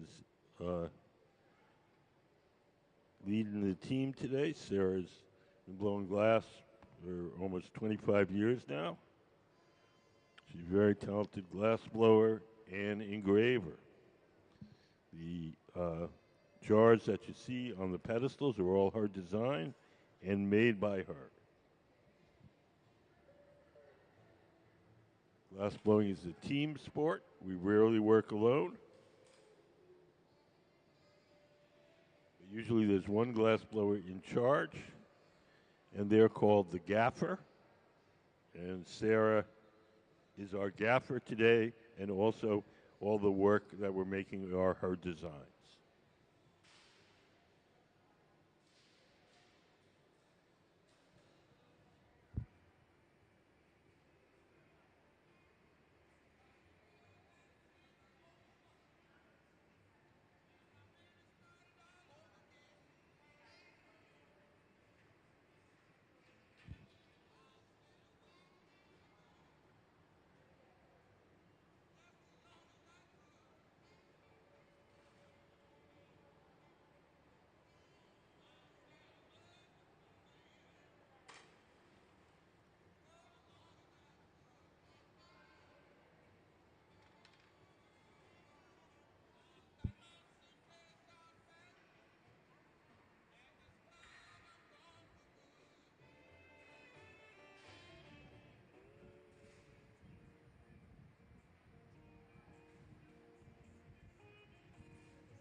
So we're almost done. The reason I know that is I see one of the glass blowers putting on some protective clothing. She's going to carry the finished cookie jar to our annealing oven where it'll be cooled slowly overnight.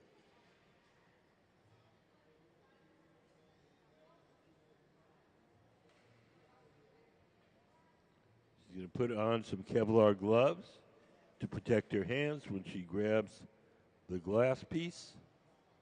It'll be approximately 1,000 degrees when she grabs it. At that temperature, the glass will be hard, and we'll put it in our annealing oven to cool slowly overnight.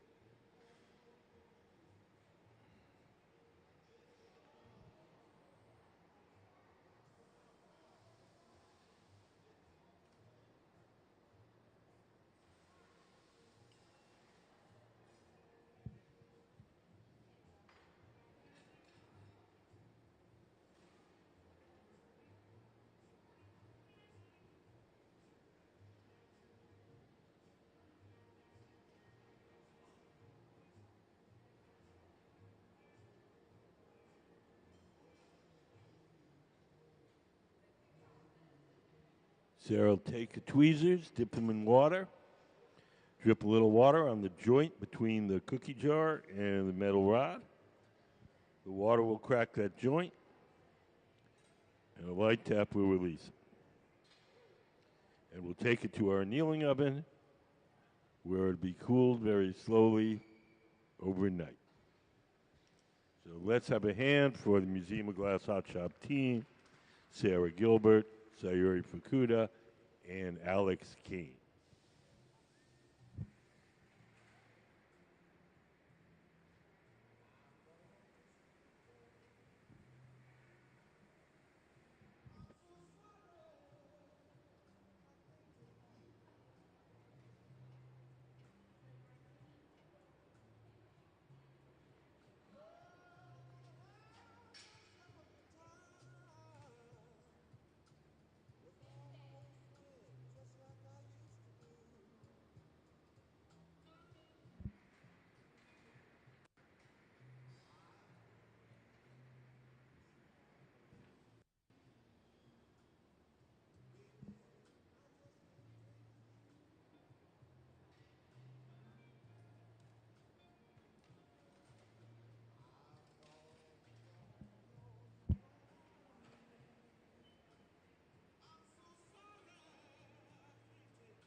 We're going to make another cookie jar.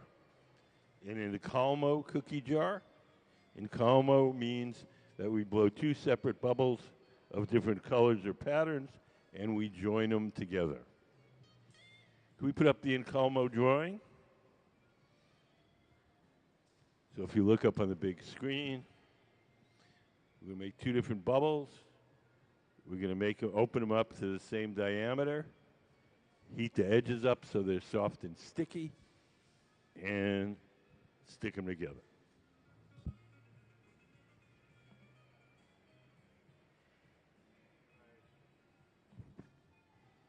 How are you guys? It's a small thing and then they make it bigger. That little stick on the top and then they make it bigger. How Make a big thing? No, I don't know. I thought they did a small thing and so that's a big jar right there. Yeah, we're going to make it about that size. Yeah, you can make it any size. Oh, okay. And I think she wants to make it just similar to that size. They started with a small thing, so that thing very big. Oh, I figure when you start out small, it's like when you put a seed in the ground, it's small, and it becomes a big plant.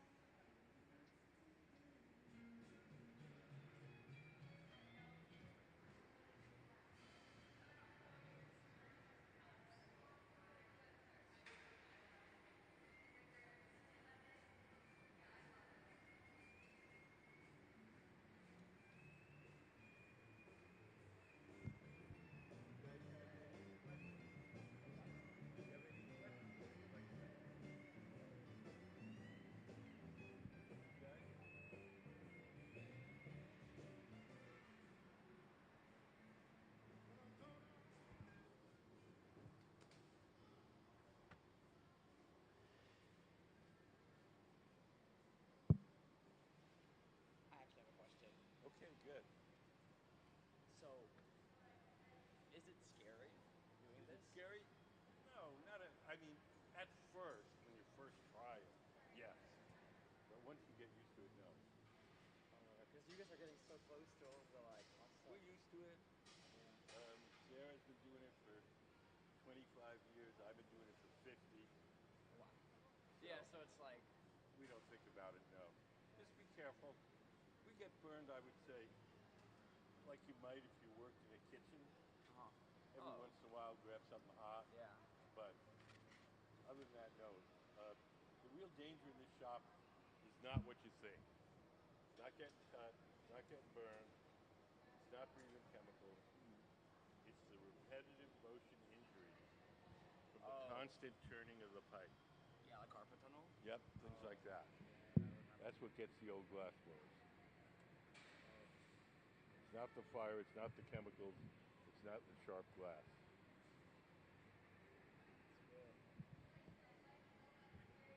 Thank you.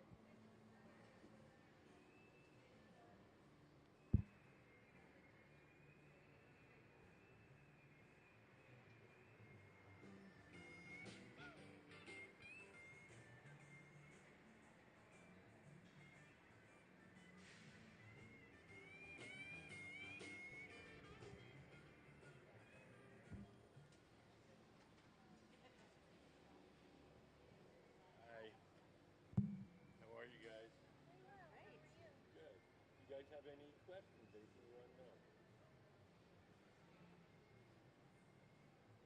I just have to admit, like, that young woman was standing close to the plant that's coming out. I'm just like, that it's amazing. There's no fear in here. No, we're used to it. This is where we work all the time. Exactly. Yeah. We're assuming We've had one trip to the emergency room in 23 years. Okay, that's impressive. And that was a slip and fall. It wasn't a glass thing. It wasn't even there was no. It wasn't a glass thing. It wasn't getting burned or anything like that. How Somebody much slipped. heat is coming out of? How much heat? Yeah, like what's the temperature when you're standing over there? The oven itself is 2,300 degrees Fahrenheit. Wow. It's a little bit hotter than the hottest volcano. Damn.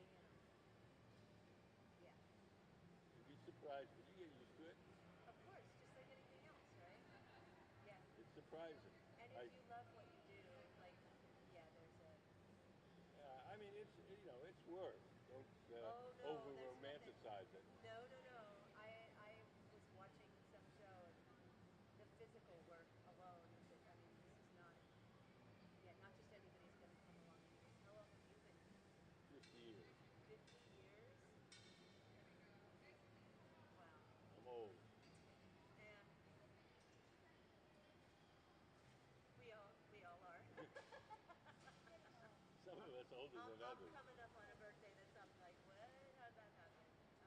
Yep. No, Yeah. I know the feeling. This is really exciting. This is my first time here. I've always wanted to come. Cool. The fact that we were able to just come in here is so exciting. Good, good. If you think of any questions, you let me know. Is this one of the classes that's open to the public? Like Yes, this is it's not really a class. Um, it's kind of just a try it thing. So the young artists from the high school glass program will walk you through making a simple object. Today it's a fish. What? Yes, here in Tacoma, there's a high school glass program called the Hilltop Artist Program in the public schools. So the kids that are doing this, They're learning glass blowing in the public schools. oh, that's so cool. Wow. That's really exciting. Yeah. And so, yeah, it's an opportunity to try it. We do it by appointment. Okay. It's fun. It's a little scary, but it's fun. Yeah. Well, And these guys, they've done it 1,000 times, so they walk you through it, and you enjoy. You know, it's a cool thing. Yeah. So we don't have any real, classes associated with the museum. Okay. That's really cool. That's great. Yeah. There's 2 glass studios about a quarter of a mile from here that actually have classes. They made a wine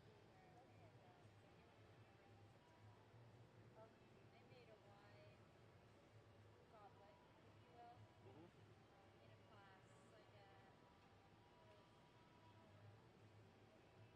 about 10 years ago or something, where the glass blowers help keep the colors out. Right. I mean, that's what's happening right here, basically. Yeah. Well, that's pretty cool. Thank you for sharing that. Oh, yeah. No, thanks for coming in.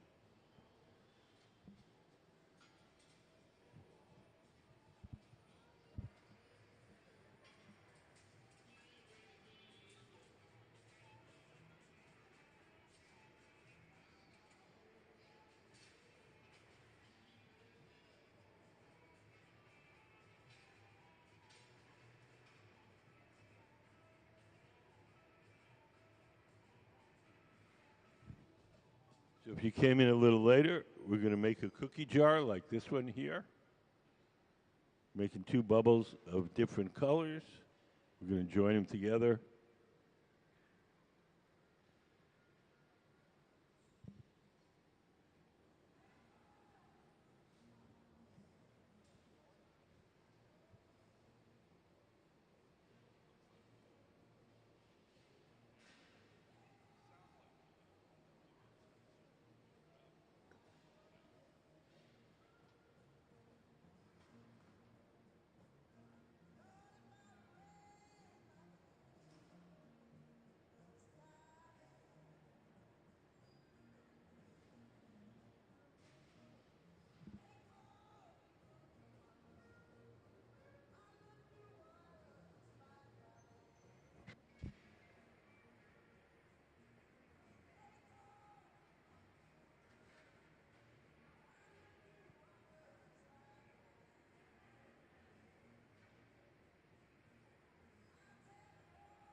So we're at the center bench. We're going to transfer Sayuri's bubble from the rod it's on now to a second steel rod called the punty.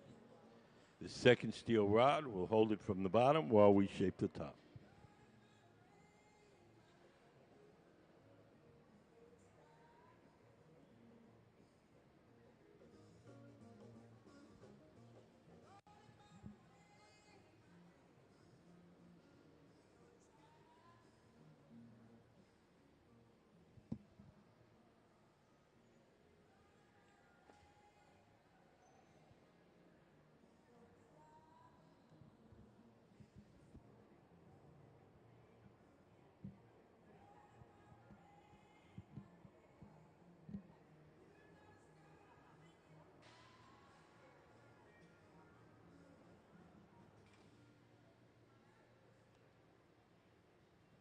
We're going to drip a little water where we want it to break.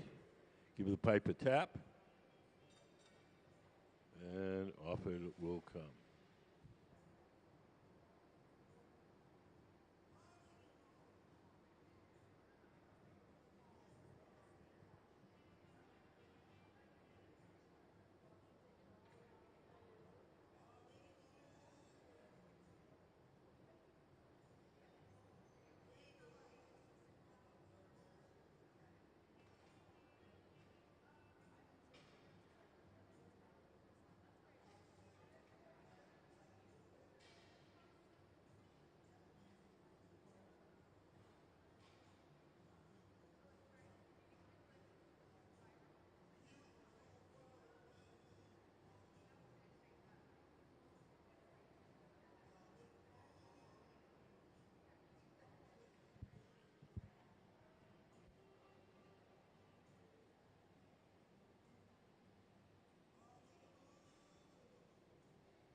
Oh, yeah, put it, there's a table out in the lobby with a box to put the picture in.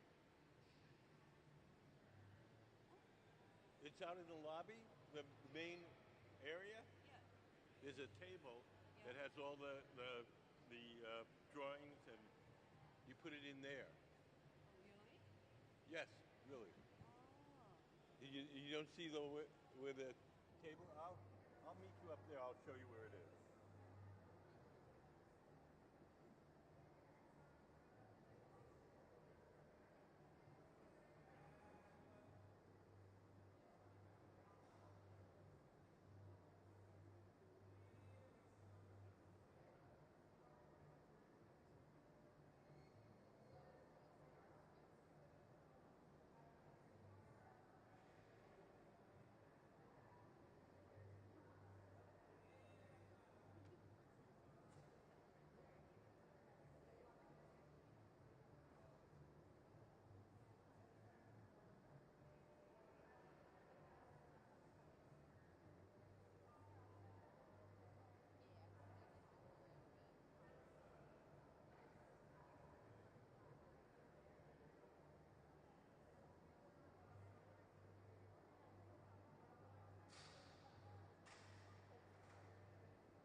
So in the center, Sarah's making bubble for half the cookie jar.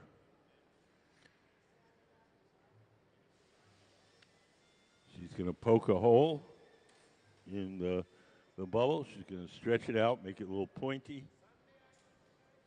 And she's going to cut a little pointy tip off, and that'll enable her to open up that bubble to receive the other half. Could we put up the In Calmo drawing? So we're going to join the two different bubbles. And if you look up on the big screen, you can see a diagram. We're going to open up the bubbles to the same diameter opening and stick them together. So Sarah's bubble would be where the yellow bubble is, and Sayuri's bubble over on the right would be where the orange one is in the drawing.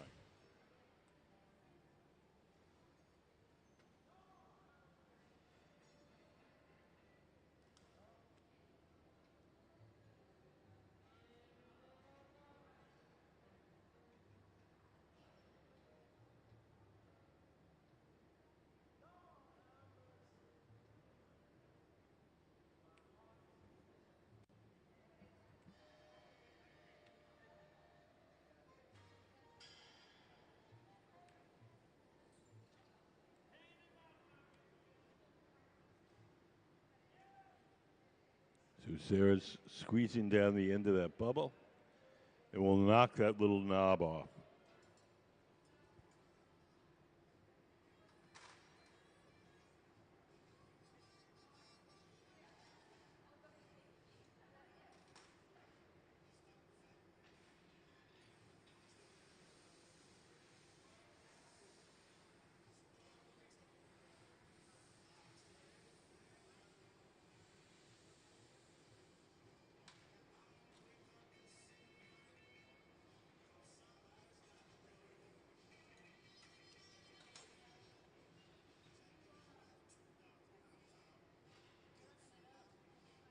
So we're going to heat that bubble up, and we're going to widen the opening.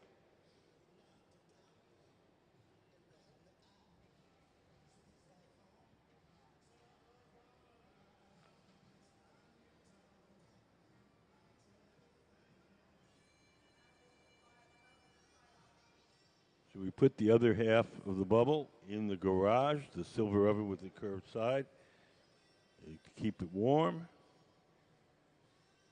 And we're getting ready to join the two together.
Bubbles. Yes, so see, she has one, Sayuri. She's got one, and that's the darker color. And Sarah has one, the clear, and we're going to join the two together. So it's not a dye, they don't dye the color, right? What? They make the two bubbles. Yes. And how come the color is different? one bubble, we took some of this colored glass and we coated the bubble with blue. The other one was just plain clear glass. So this is how we get our color. We get these 4 big bars, and when we want to make a colored object, we blow a bubble of clear glass, and then we heat up a chunk of the colored glass, and we coat it with the different colored glass. Thank you. Yep.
So Sayuri's coming over with the other half.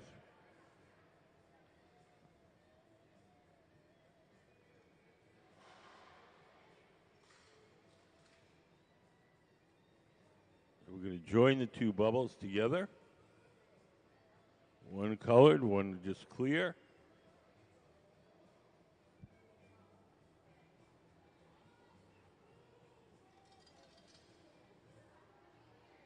And we'll break the glass away from Sayuri's pipe.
So, to the left of the center workbench, Sayuri is blowing.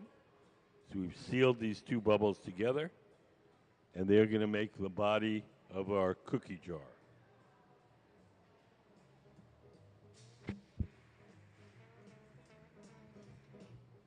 We'll make the lids for the cookie jar tomorrow.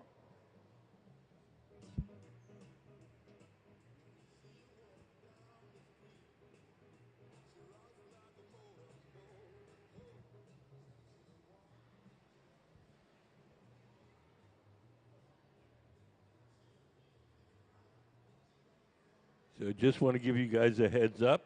It's 4:30. The museum closes at 5. If there's anything else you want to do, if you want to go look at the exhibits, you want to go to the gift store, now would be the time to think about it because we will be closing in a half hour.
Now Sayuri, sitting to the left of the center workbench, is blowing. There's Sarah, sitting at the workbench, shapes the glass with a pad of wet newspaper.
Sarah's flattening the bottom of the cookie jar.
We're going to transfer the body from Sarah's rod. Sarah's in the center workbench to the rod that Sayuri's holding. Sarah's the woman standing up.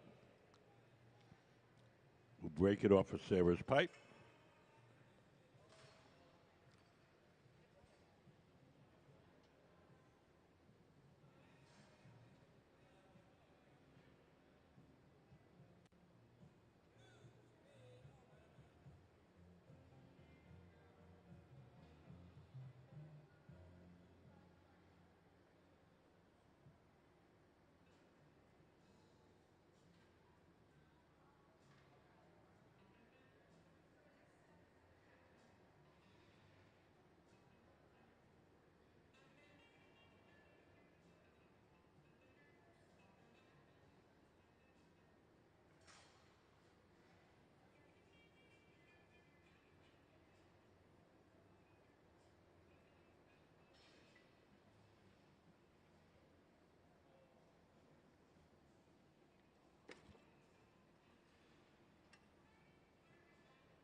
We're pretty much done.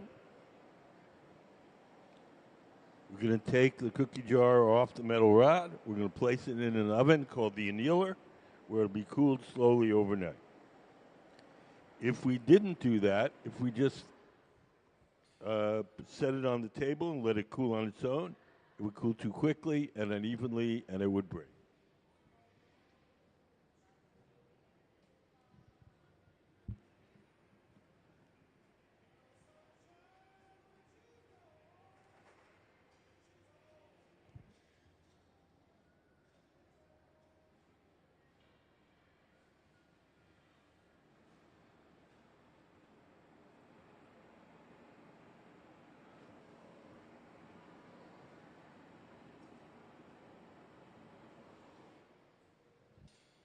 Alex, one of the glass blowers, is ready to catch it. Break it away from the metal pipe. And Alex will carry it to our annealing oven.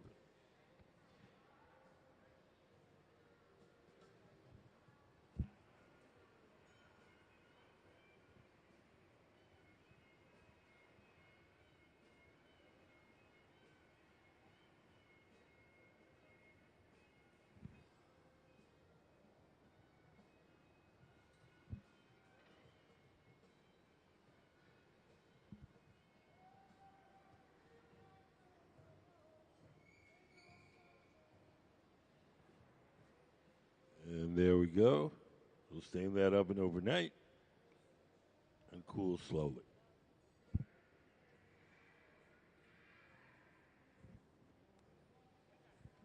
That it?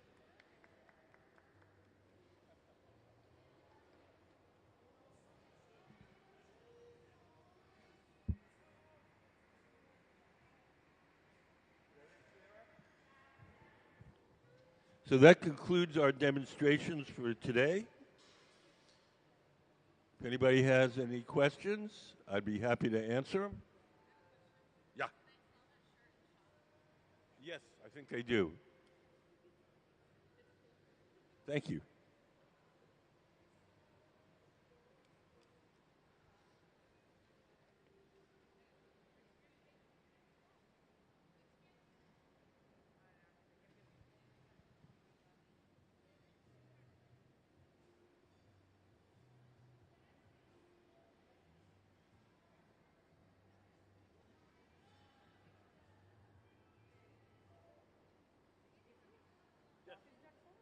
What? They are storing it for overnight? Oh, yes, yes. It has to cool very, very, very slowly, or it'll break. Or it will Is it regulated temperature or something? Say that again? Is it regulated temperature? Yes. It It's it heats up gradually? Like yes, it's programmable to make it go very slowly overnight. got it. You get it to room temperature gradually, right? Yeah. From furnace temperature to room kind of. Yep. Yep. Okay. Makes sense. And before she cut, she used the blowtorch, right? Before she cut it, she used the blowtorch. Yes. Why is she using a blowtorch when she has a furnace? It breaks better if the glass is hot. Then the water shocks it, and it cracks, comes off easy. And is there any marking we should do before we break the glass? Like how does the glass know where to break? Because we made a notch in it. Got it, notch. Okay. It breaks at the knot. Okay. Yes. So that makes a weak point, and we drop the water into the weak point. The water hits the hot glass and it cracks. Then when we tap on the pipe, the crack follows the notch. So these pieces go to the store? Yeah, these will go to the store. Thank you. Okay, thanks for coming in, guys.